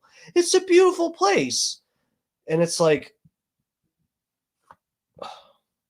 why is this? Even like mayoral elections revolve around Israel. This isn't even like a president. We're not even talking about like a presidential election where maybe you could argue a candidate's opinion on Israel is a vital issue to discuss since Israel is supposed to be our greatest ally. In a presidential election, I can understand that. We're talking about who's going to be the mayor of New York, and people are confounded that this guy is not going straight to Israel. And it's like perceived as a dog whistle for you want to open up back up the fucking concentration camps. I'm done. Oh, sorry, I clicked the wrong. Here we go. And I want to be very clear. I believe every state should be a state of equal rights. Okay, thank you, Mr. Mamdani. Okay, yeah, let's get back over to. I started playing the YouTube video. Let's give it. Oh wait. Oh, we're good. Okay, here we go.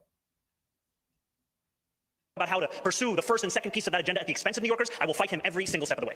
Okay. That's not what Donald Trump said. Donald Trump does an analysis of the race. Donald Trump, I believe, wants Mamdani. Bro, Stein's electronic wailing wall was fucking brilliant. I can't tell you how much I loved that. That is the best thing he ever did with that gigantic TV they had on the blimp. Bro.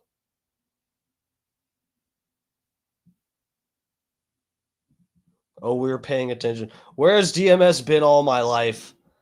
What's up, lover? We found each other now. That's all that's important, Matty P. I've been in Bubba's chat and Alex Stein's chat and surfing the retarded corners of the internet. That's where I've been. That is his dream because he will use him politically all across the country. And he will take over New York City. Make no mistake. It will be President Trump and Mayor Trump, and he will come in and take over the city. I have no doubt. All he said was, his analysis is after the polls, it's a tough choice between a Democrat and a communist. And he considers Mamdani a communist. He happens to be a socialist. But between a communist and a Democrat, it's a tough choice for him. Okay. All right. Thank you, candidates. Brian wants to talk to you about some important issues on the. Oh wow! Breaking news. Okay, Scott Starbird. Let me check this. They already called the election for Mamdani, so I guess maybe the they probably haven't counted all the votes, but I'm sure it's tilted so far. It's probably the numbers don't even make sense for someone else to win. Let's see here. Oh fuck! I keep clicking on the wrong tab.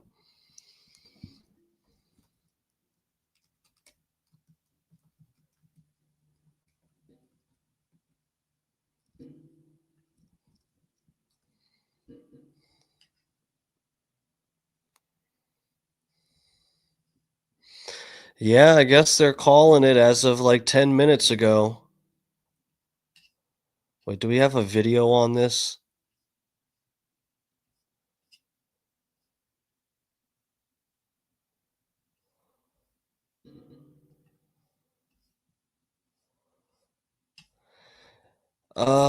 So yeah, CNN saying he won.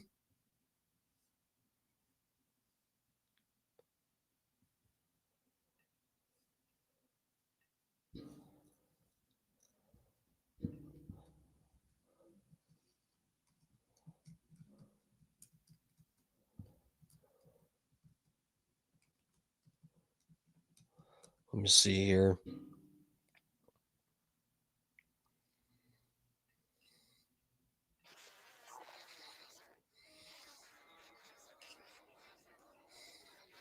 Cooking schedule. Also, I'm out of milk. Here's a cooking schedule scaled for 7 guests and also milk-free. Freedom. Build a website you love with Wix. Sorry guys, we got to sit through 10 fucking ads. For your words. Why did I even come to YouTube? I should have just checked on Twitter. There's probably some other live coverage that's 10 times as good as this fucking, what is this bullshit anyway? Spectrum News.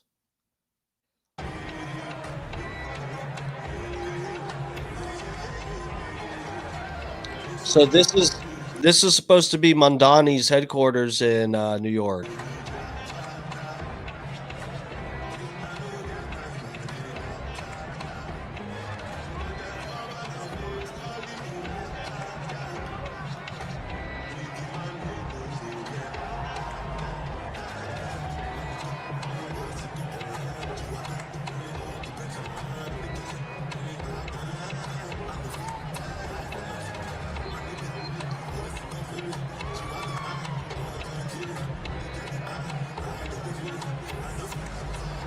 That's probably a copywritten song. I'm going to mute this. In fact, we're going to click off of this.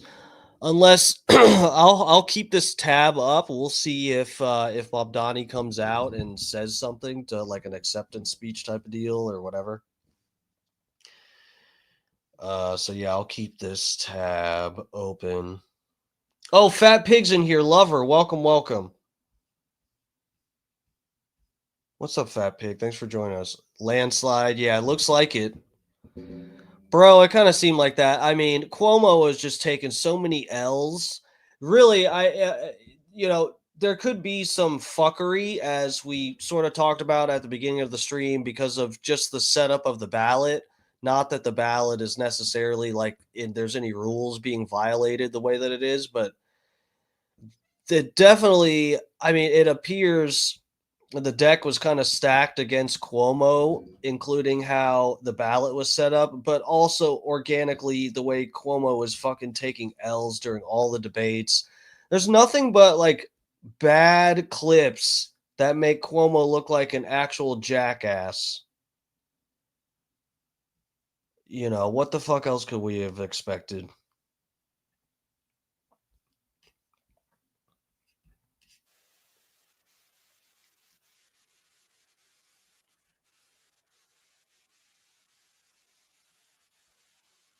Many New Yorkers. Okay, hold on. I'm backing it up 30 seconds here. They're going to talk about housing costs. It's a tough choice between a Democrat and a communist, and he considers Mamdani a communist. He happens to be a socialist, but between a communist and a Democrat, it's a tough choice for him. Okay. All right. Thank you, candidates. Brian wants to talk to you about some important issues on the minds of New Yorkers. Hi, candidates. Thank you for coming tonight. Yeah, and the cost of living is our next topic. You've all cited it as a major factor, and of course, so many New Yorkers are experiencing this, especially when it comes to rising housing costs. And many New Yorkers were shocked this week as a new report from the group Advocates for Children revealed that about 154,000 New York City public school students have been homeless at some point during the last year. 65,000 lived in homeless shelters. Even more were in doubled-up situations with no home of their own. It's never been over 150,000 before, they tell us, and it amounts to 1 in 7 New York City kids. As mayor, Bro, I don't know. Like, how do people just not give up? That's what Cuomo got. Icy Bird said Cuomo got shell shocked. He blew it at every turn. Exactly. I'm interested. Actually, I don't know how much of this debate we're really going to go through. I gotta go grab my last protein shake because it's gotten late. Yeah, and I really didn't want to be on super late, but I'm glad I was able to do like a normal length stream. Somewhat. You guys, whatever. I'm sure you guys have been through plenty, but whatever. I didn't know how hard it was going to be to kind of get back into the groove here. But I'm interested to see more, and I might even go back at some other point, maybe not on the stream, because I'm sure you guys are. I mean, it's the deal's done, or the deed's done at this point. It looks like he's getting elected here, but I would like to see more long-form debates between all these motherfuckers, because I just want to see how it actually happened, because you never know. There could be better, I doubt it, but there could be clips of Cuomo dunking on Mamdani and it just never went viral, or there could be, because this, you hear about I've heard different situations with this where there's like, didn't this is kind of what happened during like the Johnny Depp Amber Heard trial. There was like an actual, I think Johnny Depp's people actually like hired some group to spread like viral clips or something like that. I know I've heard of different situations like this where it's like it's like astroturfing type of shit, where some organization, they'll fucking, they'll get people to push clips, to make clips and push clips on social media, pay for them to get boosted and all that shit. And it looks like to the average person who's not trying to really source stuff and figure out what's behind every little fucking thing they see on social media, you would just see it as, oh, there's viral clips that are organic that people are just making clips of because they're proponents of whatever the clip is about.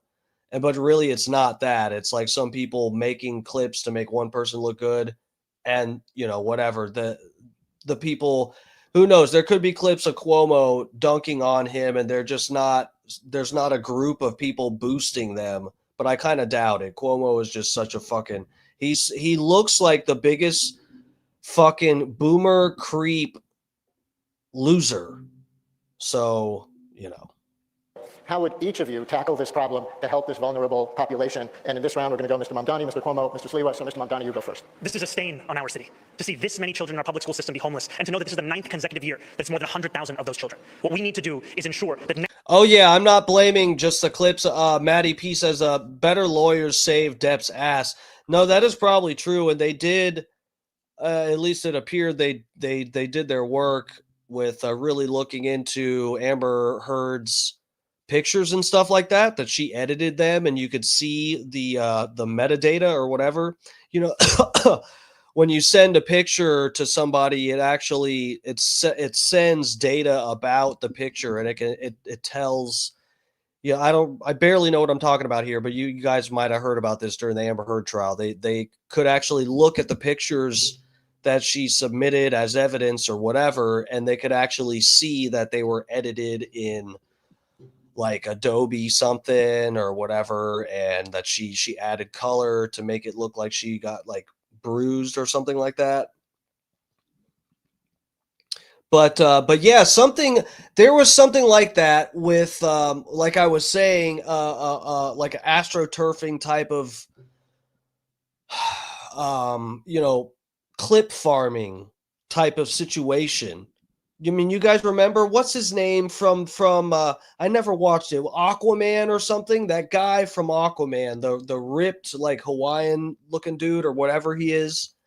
There were all those clips with him on a video call talking about, making jokes about Amber Heard shitting while they were swimming in the ocean and he thought it was a brown fish or something. And it's like back then, first time I saw that, I thought like before it got like, at a certain point it got a little ridiculous and too comical to where you question it. But at first I really was like, whoa, is this real? Like, is this how much people fucking hate Amber Heard that this guy's like calling into court on a Zoom call and like cracking jokes about her, like doing a comedy set? Next year is not the same. And we are going to do that by building the housing necessary such that New Yorkers are not priced out of the city or forced to live in shelters. And that's why my campaign is going to deliver 200,000 new affordable homes across the 5 boroughs, all while freezing the rent for more than 2 million rent-stabilized tenants. Now, in the public school system, we also have a program called No, Fat Pig, you're right. He didn't shit the bed either. Bro, shitting in the bed, that'll turn a jury against you. That's enough to do it. Every child and family is known. It links a child who is living in a homeless shelter with an employee of the public school system. It also links that employee with the child's family. It's been shown to increase attendance records, self-esteem, a level of belonging in that school system. I am going to increase that pilot program to more than 200 schools, and we're going to do it because we have to deliver for these children. As more generative AI floods the zone, we're going to need to figure out ways to make sure that Zohran is a great actor. He missed his calling. Freeze the rent sounds great. Yeah, it affects about 25% of the number of housing units in the city of New York. It's not a new idea. Bill de Blasio did it. It turned out to be a debacle. And it does nothing for 75% of the units. And for the 25, it just postpones the increase and actually causes us to lose units because landlords took them off the market. I ask you to address the homeless children question, and we will get the rent freeze. Yeah, well, the answer to homeless children is you need more affordable housing. And I'm saying freeze the rent was done under de Blasio. It doesn't work. It's a canard and just a great 3-word slogan for TikTok. The way to increase availability of affordable housing is to build affordable housing. I was the HUD secretary. I did it all across the country. Let me tell you, that's not if you're trying to get elected, that's not the way to go, is start making fun of people having viral clips on TikTok. Cuomo, if you ever want to, and I hope you don't, but if you ever want to win an election again, you're gonna want to start farming clips on TikTok, buddy. You might want to learn the game.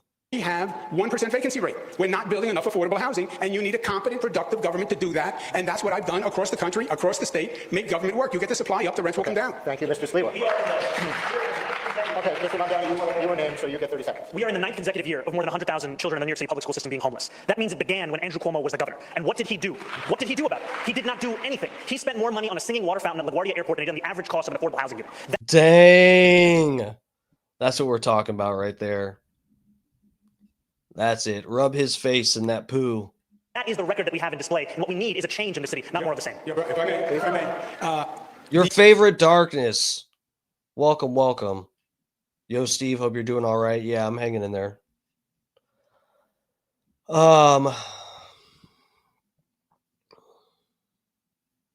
Wait, what are you saying? With this, the right called in bomb threats and tried switching votes, but they didn't cheat enough this time.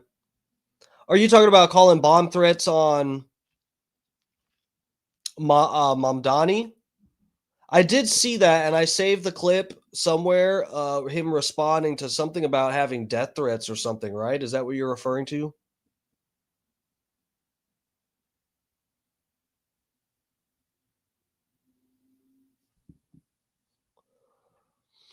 Election Truth support. Darkness said support Smart Election and Election Truth Alliance. If you're into this fascist shit, then F you. Yeah, bro, send them to me. Yeah, send me links, because this is what happens is people sometimes, I'll remember or I'll click on it during the stream and I'll remember to check some things out. And then, but sometimes people mention shit and I got too much shit going on and I forget about it. Well, I know last week or something you were talking about this, the election alliance deal. The homeless issue, number of homeless since I left, has more than doubled during his administration and the state's administration. Since I left, homeless rate has more than doubled. When I left, the vacancy rate on housing was 4.5%. It's now 1%. This man never even proposed a bill on housing or education. Never even proposed a bill. Keep going back and forth between the two of you. Mr. Sliwa, it's your turn. Andrew, you didn't leave. You fled from being impeached by the Democrats in the state legislature. Leave. You fled. But let's get back on topic, because I'm the only candidate up here who's been into many of the over 300 Department of Homeless Services shelters, and the family shelters are unsafe. This guy is kind of this guy was not on my radar. He's kind of funny. For the families there, we have to make them safer. We have to bring teachers into the shelter. Many times, the mothers or the guardian have to get on bus after bus and take them to a school that's 2 or 2.5 hours away. This is a horror situation that's taking place, and we have to prioritize this, because this number of homeless children is going to grow. It takes 5 years to build affordable housing. We need to address it in the shelters itself to be able to handle it, so that the teachers can come in, whether they're public school teachers, charter school teachers, and I know there are a number of parochial school teachers who love children who would volunteer their efforts to do that. We're going to give it to Katie Honan now to ask about another aspect of affordable housing. We're going to switch to the millions of New Yorkers who are renters, specifically those in rent-regulated apartments. There are more than 1 million New Yorkers living in these units, most of them rent-stabilized. Mr. Mamdani, you've proposed a rent freeze for these tenants. Mr. Cuomo, you don't support that, and you've proposed a new means test for having a rent-stabilized apartment. Mr. Mamdani, our question: how can you know in advance what the balance between landlord needs and tenant needs will be in future years? We've seen a lot of inflation in recent years. Haven't small landlords felt that pinch as well? And then we have other questions for the other candidates. You know, we've seen time and again mayors use their power with the Rent Guidelines Board to hike the rent on those same more than 2 million New Yorkers. This same Rent Guidelines Board did a study that found that landlords of those units had seen their profits increase by more than 12%. Their response: hike the rent on rent-stabilized tenants who have a median household income of $60,000. I believe that tenants across our city deserve relief, and I also believe that city government can work to alleviate the pressures for landlords of those units without having to put that burden on those same tenants. It's possible to keep New Yorkers in this city. And Is that adjusted for inflation? Isn't that what we have to if that's what we're talking about here, right? Is that adjusted for inflation, the increase, what are the profits, he said, or whatever? help landlords with rising insurance costs, water bills, Con Edison, and a broken property tax system. Thank you. Mr. Sliwa, what's your proposal for helping New Yorkers with the historically high rent burdens in either stabilized or market rate units? Well, the first thing, we have 6,000 empty apartments in NYCHA. That is a sin. That's what the mayor can control right away. We need to move those families with children in. For those who live in rent-stabilized apartments and have their rent subsidized, Zohran Mamdani, we need to make sure that the big realtors, that they have to pay a vacancy tax because they're holding off on those apartments. They're not putting them out into the marketplace because they want to flip the building. Not for the mid-sized landlords or the small landlords. They need the help. And there are a number of people in the outer boroughs. They own a home. They live on the property. They're not absentee landlords. 2, 3, 4 apartments. And they're deciding not to put them in the marketplace when somebody either leaves or dies because they have to deal with tenant-landlord court, which is an absolute nightmare for small landlords. We got to make sure it's a fair playing field so that the tenants are protected, but the landlords are protected so they're not stuck with squatters for 4, 5, or 6 years, which destroys squatters. Their equity and forces them to leave. Thank you. Mr. Cuomo, you signed a law in 2019 repealing a means test to live in a rent-stabilized apartment. What's your position now and what changed in that? The 2019 law was added tenant protections that had never been added before, and protections against tenant evictions. But to answer your question, you cannot, Zohran said, the tenant doesn't have to pay more rent, but we're going to cover the landlord's costs. No, you can't do both, and that's not what happened. We did freeze the rent with de Blasio. We lost units because the landlords took them off the market because you weren't covering their costs. The reason the Rent Guidelines Board went up after the freeze was because you had to make up for all the backlog of costs. And this, I'm going to freeze the rent. People think it applies to all of them. No, just the 25% of units that are rent stabilized. And by the way, it's all BS because the mayor doesn't have the power to do it anyway. The Rent Guidelines Board does, and he doesn't control the Rent Guidelines Board. So nothing is going to happen. It's all this. It's just more political blather. Mr. Mamdani, you want to go to If you want a candidate for mayor who tells you everything that he cannot do, then Andrew Cuomo should be your choice. If you want a candidate for mayor who will use every tool at their disposal, including the 9 appointees at the Rent Guidelines Board, all of whom are appointed by the mayor, then I am the candidate for you. The Thanksgiving turkey sub is back with rich, buttery stuffing, premium carved turkey. That actually don't look too bad. Firehouse subs. It probably isn't as good as it looks. We have to go to Errol, sorry. You weren't named, so I'm sorry. We're going to go to Errol. Talk about Errol. My name was invoked. Can I get the rebuttal? Quickly. Okay, quickly. The mayor doesn't appoint the Rent Guidelines Board. He's wrong. They're appointed to a term, and they're on holdovers. And when the term is over, you can appoint. But it takes a number of years to get control. Candidates, right now we are just blocks away from the site of the Long Island City rezoning plan, which has been under consideration for a decade at this point. And in its latest version, Cuomo's kind of sharp there. That's good he brought that up. would create 15,000 new apartments. That plan, like the recently passed City of Yes 5-borough rezoning, reflects a reality that.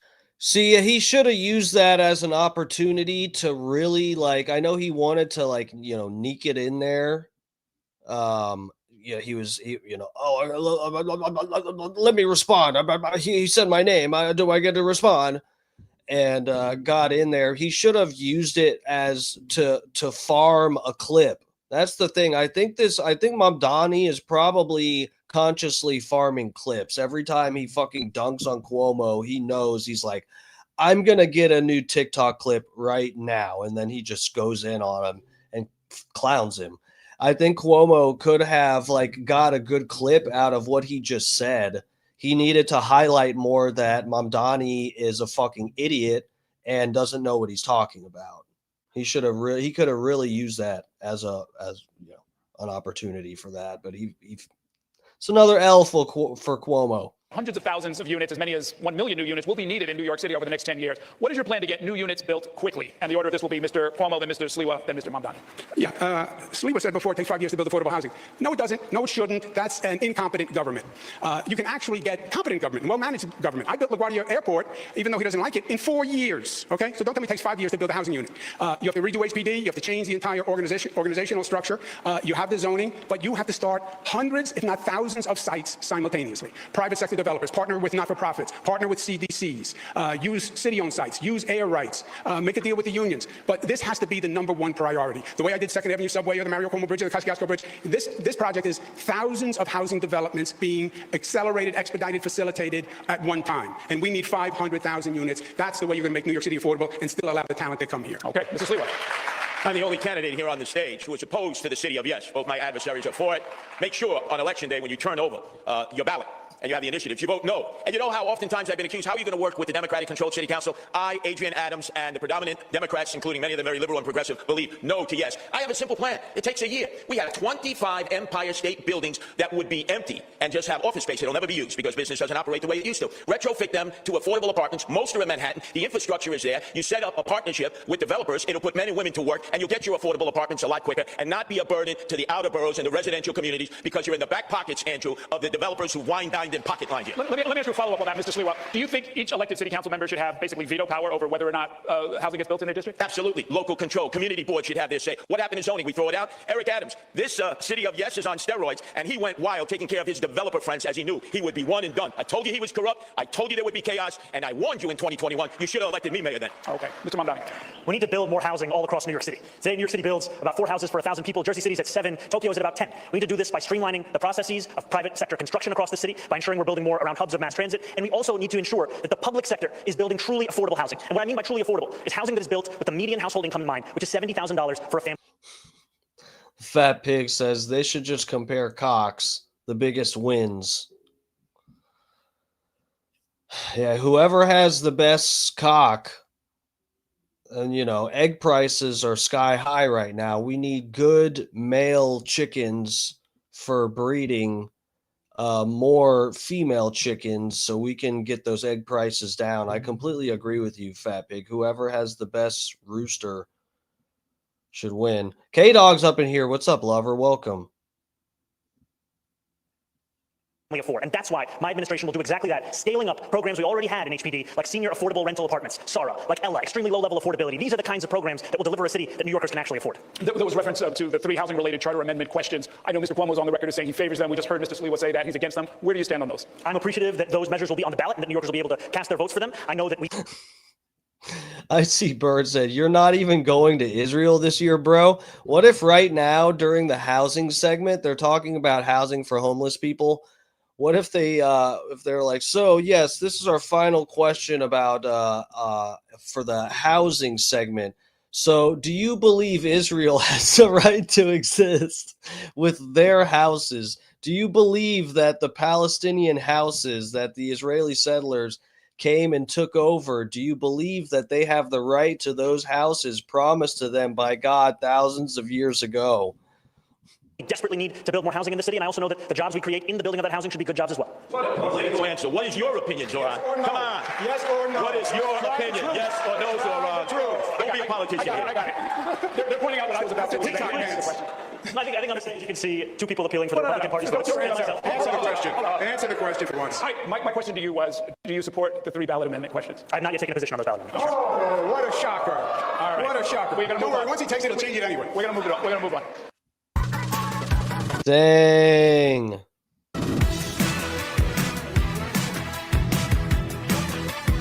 The candidates, the rhetoric on the campaign trail. So he's refusing to take positions on the ballot measures, the other, like the other things to get passed on the ballot, not electing new officials, but the new like laws and stuff. Has become more heated in recent weeks. We have reached a point where 2 of the candidates on stage here tonight have armed security. I would like to spend a few minutes to see if we can dial down the rhetoric. Mr. Mamdani, some Jewish New Yorkers continue to say that your comments on Israel and the war in Gaza leave them feeling unsafe and concerned about their future in our city. Recently, several prominent New York rabbis took the unusual step of denouncing your K-Dog, really? K-Dog, oh, you know what? I think I have heard that. K-Dog said big cocks were considered despisable back in the day. Those were truly dark times back then. No, I feel like I remember seeing that on like the History Channel or something.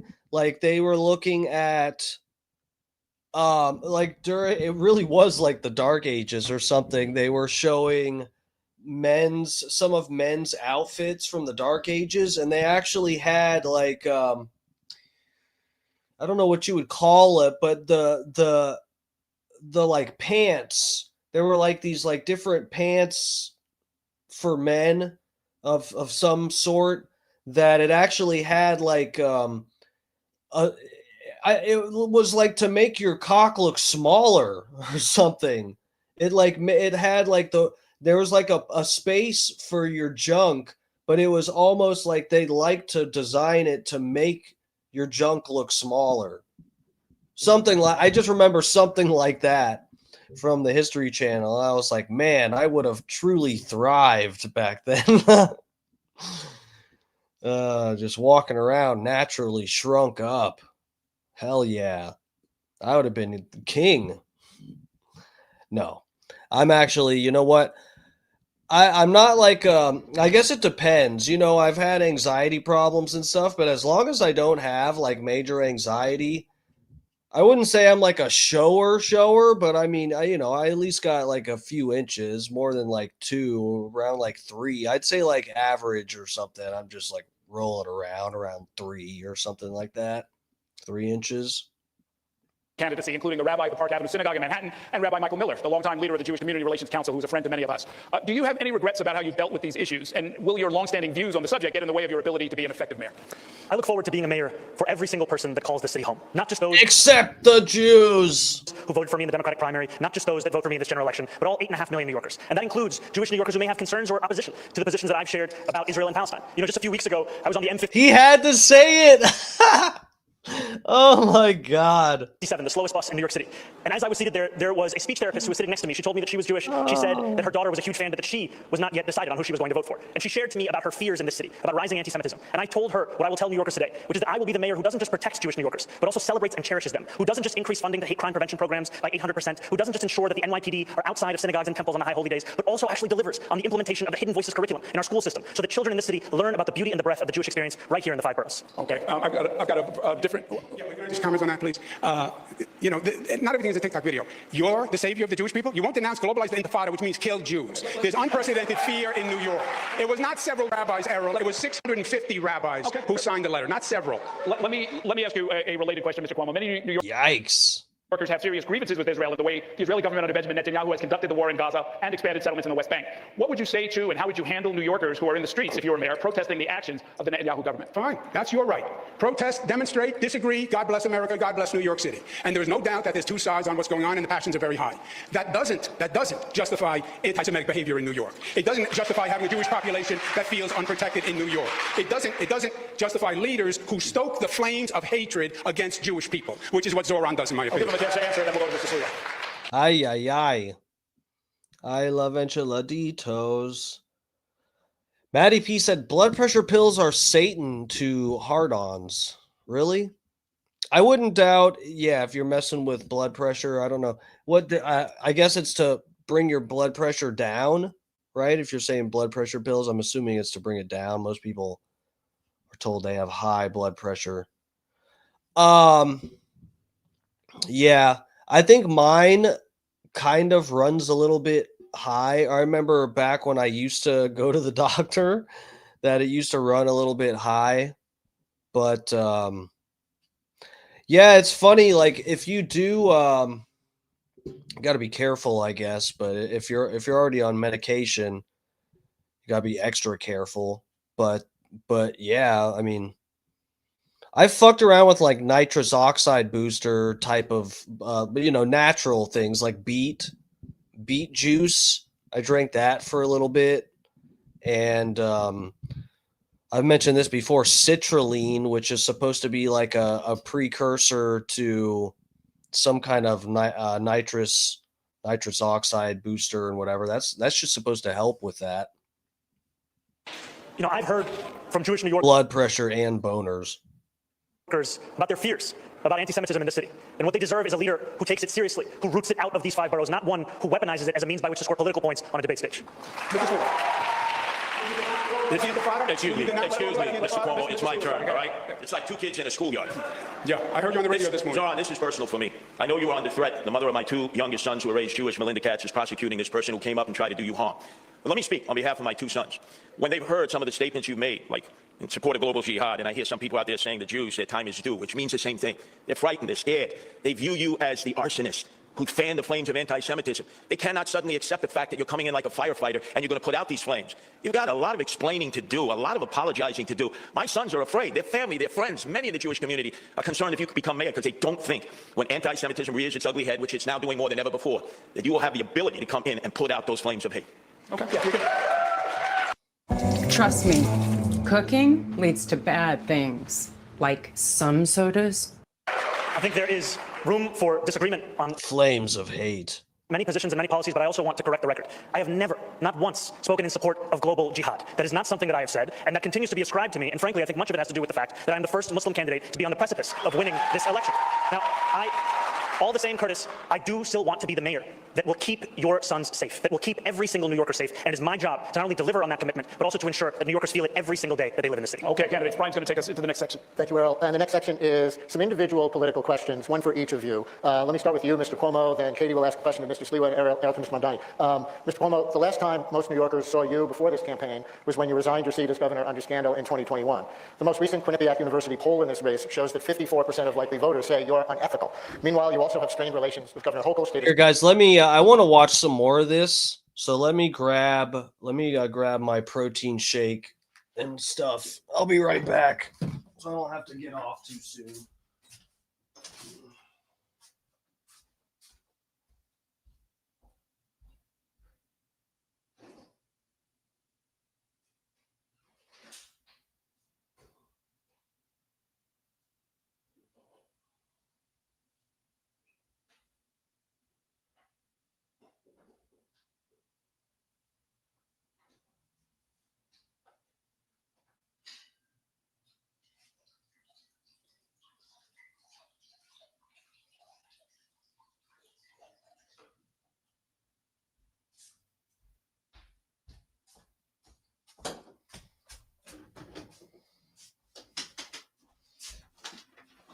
All right. Got all my shit. Did I leave my door open, or is that a cat pushing its way in? Oh. I could go for some cat action right now.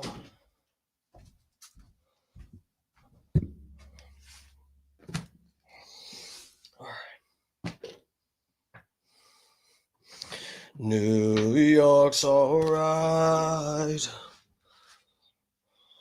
Attorney General Letitia James and others, what would you say right now to New Yorkers who have questions about your moral compass and concerns that you cannot effectively work with other elected officials? Yeah, well, first, someone misstated the facts, but I resigned because there was allegations made. I didn't want to waste the time and distract state government. I knew it was going to take a long time to sort out. I left, which I thought was respectful to state government. We sorted it out legally. Nothing came from any of the allegations. I was dropped from the cases. You know that. We've had this discussion 4 times, but you like to talk about the past rather than yesterday. I chose Governor Kathy Hochul. I would have no problem working with her. The legislature, I got 11 budgets passed on time. most in modern political history. They haven't gotten one done on time since I was there. So don't tell me who knows how to work with the legislature. And the mayor being able to deal with that legislature is key. Because don't kid yourself, I've watched every governor and mayor since Ed Koch. There is a tension between the city and the state. The city's arguing for its budgets, the state is saying no, and the city has been getting screwed by the state, and that has to change, and the city has to be doing better. Thank you. Katie? Many New Yorkers, you've often presented yourself as more of a well-known New York character than a serious policy expert. Your critics have said your candidacy is making it more likely that Zohran Mamdani can win the election. What do you say to them and to others who feel that while your name recognition has seen a boost, your candidacy is not helpful to New Yorkers, including those who share your views? Number one, I have 13 campaign offices open. I'm throughout the outer boroughs. You see the excitement and energy of the working class people that I represent. I am the Republican populist candidate representing the working class. And I'm also, Katie, the candidate on the independent line. First ever put together by my wife, Nancy, who loves animals like so many. Save the animals. No kill shelters. Animal abusers go to jail. So people know that I'm not just running to protect people, which has been my life as leader of the Guardian Angels. I'm there to protect our pets and animals. Because remember, Mahatma Gandhi said, a society that does not take care of its animals does not take care of its people. Homeless, emotionally disturbed, veterans. I'm out there every day tending to their needs with the Guardian Angels, doing things that the city and state should have been doing a long time ago, but neglected them and instead spent $7 billion on migrants that we don't even know. That is a disgrace. We should be there for our own people who are suffering and wallowing in desperation and despair. Okay, Mr. Mamdani, you have criticized the politics of the past where leaders either avoid taking a stand on a key issue or try to be all things to all people. But at times during this campaign, you've carefully avoided answering tough questions. We saw an instance just a few minutes ago when I asked about how you plan to vote on those ballot initiatives next month. We've asked whether you support a major rezoning push for part of Queens, some of which is in your district. You've been unclear about how you think the city schools should be run, its governance structure. How is that different from politics as usual? When it comes to our schools, I believe that every single child deserves to have an excellent public education. And we have not seen that under the stewardship of those schools with this mayoral administration. We have not seen it because we are not fully funding those schools. We are not on track to comply with the class size mandates of those schools. We are not even on track to ensure greater literacy levels across those schools, despite the strides that have been taken with NYC REITs. When it comes to rezoning, I've been very clear that I will always celebrate the addition of additional housing units across the city. I also believe that Dantry State Park and Queensbridge Park should be one contiguous park. Those are things that one can believe at the same time. And my critiques of the politics of the past is right here on the stage. You can see in Andrew Cuomo someone who had 10 years to deliver on so much of what he's spoken about. He says that taking 5 years to build affordable housing is the sign of an incompetent government. By his own words, that means he must have led an incompetent government. That is what we are seeing, because that is the record that is actually on offer. I want to know your deepest desire. Yikes. Okay.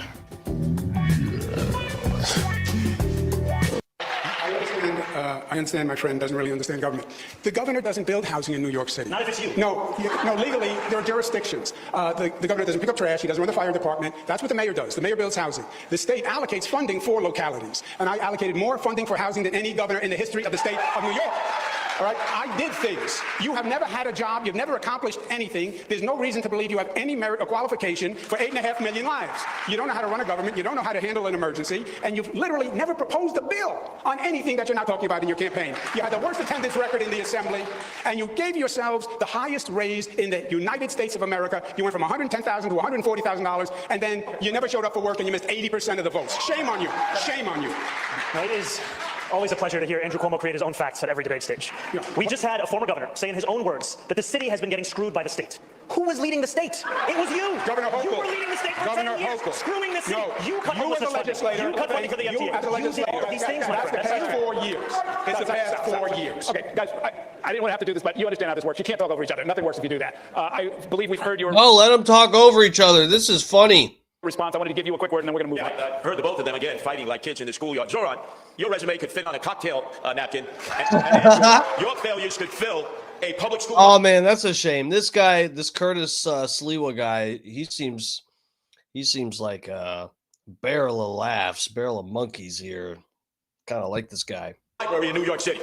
Okay, go ahead. We're going to move now to public safety, and there was some breaking news from the New York Times that you, Mr. Mamdani, would ask Police Commissioner Jessica Tisch to stay on as police commissioner if you are indeed mayor. I wanted to confirm if that was true, and for Mr. Cuomo and Mr. Sliwa, would you ask the current police commissioner to stay on if you were elected? So, Mr. Mamdani, we'll start with you. Yes, I can confirm that reporting. My administration will be relentless in its pursuit of safety and affordability for every New Yorker, and the delivery of that will require us to put together a team of the best and the brightest. Eric Adams stacked the upper echelons of the NYPD with corruption and incompetence. Commissioner Tisch took on a broken status quo, started to deliver accountability, rooting out corruption, and reducing crime across the 5 boroughs. I've said time and again that my litmus test for that position will be excellence, and the alignment will be of that position. And I am confident that under a Mamdani administration, we will continue to deliver on that same mission and do so while creating the Department of Community Safety to ensure that mental health experts were the ones responding to the mental health crisis. Because safety and justice is at the cornerstone of our pursuit of public safety, and in doing so, we will also be able to deliver our agenda for affordability. Thank you. And very briefly, quickly, Mr. Sliwa and Mr. Cuomo, would you ask Commissioner Tisch to stay on if you were elected mayor? Yes, I would, for stability. But then again, I don't think she would serve with either Cuomo or Zohran because she has railed against no cash bail. Cuomo, the architect of no cash bail, Zohran, the apprentice of no cash bail. That's why criminals are running in the street. And Mr. Cuomo, would you ask her to stay on? on? I would ask her to stay on. I don't believe Zohran when he says he would ask her to stay on. The DSA's position, his position has been to defund, disband the police. She wouldn't take that. His current position, today's position, was freeze the budget. That would cause a reduction in police. She has called for more police. I called for more police. Mayor Adams has called for more police. So their philosophies are totally incongruous. DSA calls for eliminating misdemeanors. He wants to decriminalize prostitution. I don't think she would support anything. Well, we can't speak for her. She's not here, but I will ask the public safety question, and we'll start with you, Mr. Sliwa. The issues of crime and disorder on the streets. The NYPD says the crime is going down in all most major categories, but to New Yorkers, they're still concerned with disorder and their own unique perception of crime. Do you think addressing quality of life concerns helps prevent more serious crimes, and how would you deploy the city's police force to deal with those serious violent crimes and also quality of life offenses like disorderly conduct and retail theft? Mr. Sliwa. First off, I've been in all 350 neighborhoods. I'm the only candidate that's on the subway each and every day. I've yet to hear from one New Yorker who said they feel safer either in the subways or the streets. And Eric Adams constantly heckling at us like it's the perception. No, it's the reality of crime. We need 7,000 police officers. We are badly understaffed. We need to get police officers in the subways actually patrolling the moving cars where people are most threatened and most frightened. And we need to bring back the homeless outreach unit that was disbanded when de Blasio took $1 billion out of the budget. These were men and women police officers who already had with them medical nurses and healthcare practitioners, but it was de Blasio who abolished it, and they've been talking about bringing something back ever since. But they never do it because I'm out there in the subways every day and I never see it. And when I'm mayor, it gets done on day one. The homeless outreach unit is put back into the NYPD. Thank you. Mr. Mamdani. You know, when I hear from New Yorkers of where they feel least safe, they will often tell me the subway system. And when they explain those moments to me, what they are often explaining is a mental health crisis in our city and a crisis of homelessness that has only continued to grow. And that is why, at the heart of our public safety agenda, is a groundbreaking proposal to not only reduce crime, but address these very moments of unease for New Yorkers across the 5 boroughs by creating a Department of Community Safety that will be focused on the mental health crisis, focused on homelessness, and will ensure that police officers can focus on serious crimes. Because in 2020, the response time for those officers was less than 11 minutes. Today, it's closer to 16 minutes. And that's because every year, they are now responding to 200,000 mental health calls when those are calls that could by and large be taken by experts trained on responding to that very crisis. Thank you. Mr. Cuomo. Everyone said to go to a traditional university to get my master's, but I kind of agree. Bubba discussed this too this morning on his show. With the mental health workers that are supposed to be implemented instead of some of the police, and Bubba kind of said, and I think this is probably the obvious solution here, is that maybe defunding the police and doing that isn't the right idea. It's probably a better idea to fucking add some of these guys, like, they could go with the police or meet the police on location if there's some crazy person that's just kind of off their rocker, because you're definitely going to see some people getting stabbed, some healthcare workers getting fucking stabbed and shot and having shit thrown at them, actual feces, I'm saying, I don't know if defunding the police and then saying, oh, well, we don't need half of these cops because we're going to start, there's, half of the calls we get, it's just a crazy person that is cutting their own throat. So we're just going to send a healthcare worker out there. I chose WGU, their online healthcare degree. That sounds safe, right, guys? The answer is always a new government agency. It's manage the system, manage the public safety system. We know how to do this. Mayor David Dinkins did it when we had a real crime problem. Hire more police officers. Of course, you have to deal with the mentally ill. Of course, that requires mental health specialists with police because the situation can be dangerous. But hire the 5,000 more cops because they're all quitting, because they're getting worked too hard. You're going to have to raise the starting salary because nobody wants to be a cop today the way they're treated. Put 1,500 in the subways. Forget this Zohran idea of not prosecuting misdemeanors. Prosecute misdemeanors. Those are quality of life crimes. And that's very important. Yes, the subways are scary, but it's scary in their neighborhood too. So those quality of life crimes also have to be addressed. Mr. Mamdani.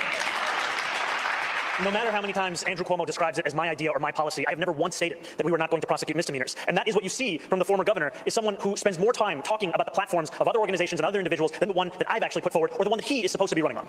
Now we'll hear from Brian for another question. Excuse me one second. Can I just respond to that accusation? When misdemeanors are felonies, no cash bail releases them back into the streets, and both of you are for no cash bail.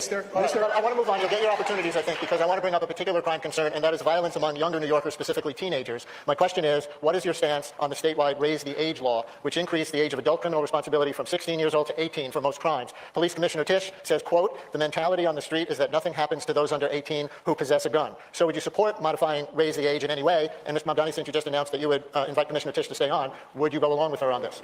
I would not support changes to the state's legislation, and I would not support them because the major issue with the implementation of that legislation has been the fact that there is hundreds of millions of dollars that was supposed to be delivered alongside that law that is still languishing in Albany. And I am excited to be the next mayor of the city to finally fight for the money that the city is owed to ensure that we deliver it to our young people across the 5 boroughs. Mr. Cuomo.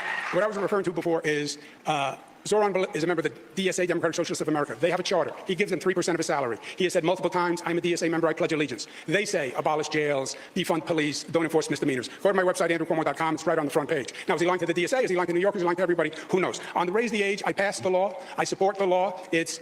We were one of only 2 states that put 16 and 17-year-olds in adult prisons. It was inhumane. It was cruel and unusual, and I'm proud of that law. It's administered by local governments. Some are doing it better than others. If Zohran thought that there was money locked up in Albany, maybe he should have gone to Albany and proposed a bill to release it. Once again, the architect of Raise the Age, Governor Cuomo, the apprentice to him, Zohran. It's personal for me. My oldest son, Anthony, last October was the victim of a vicious gang assault that could have killed him. And what happened to these juveniles? Cut free, because they went to family court, not criminal court. So how can both of you look at me? I almost lost my oldest son to gang violence, and the perpetrators went to family court and got a little pat on the wrist and were sent home to do it again and again. No. We need to start charging juveniles who commit violent crime in criminal court, and I'll appoint criminal court judges who follow the law and don't just release them because of no cash bail. Clear difference between you on that. Ms. Errol, you Yes, okay, candidates, I've got individual questions for you, and we're going to try and pick up the pace a little bit here. I'd like you really just... Okay, so I'm not going to sit through the rest of this. Actually, I was on another tab. I think this is...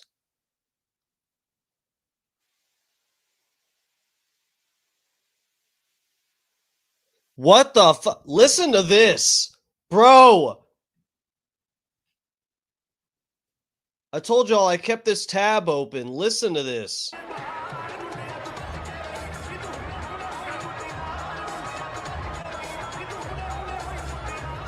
Bro, they are starting with the Muslim music and shit already. Look at this.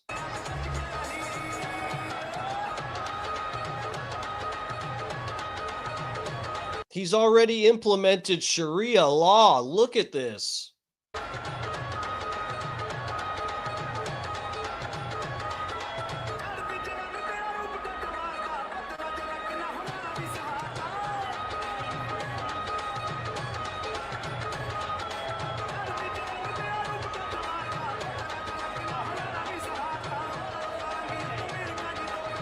What the fuck?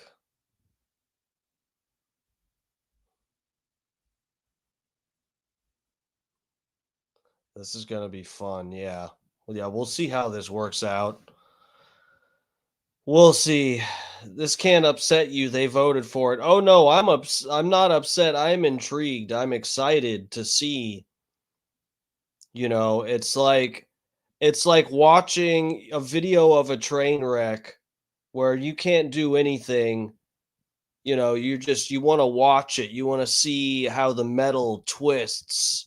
And, you know, the car gets completely engulfed in flames when it gets hit by the train, you know, and you're like, look, this person's dead already. I can't do anything about this. It sucks that this kind of thing happens, but I can't do nothing. I just gotta watch it.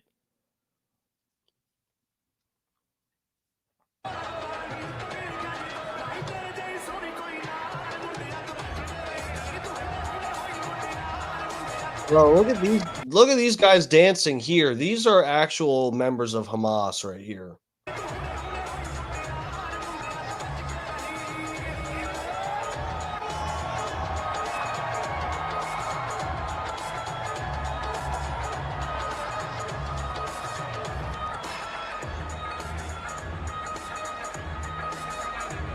Oh, Jesus. That is scary. All right, guys. America going off the rails. Hell yes. It's a train wreck and we're going off the tracks. We're off the rails.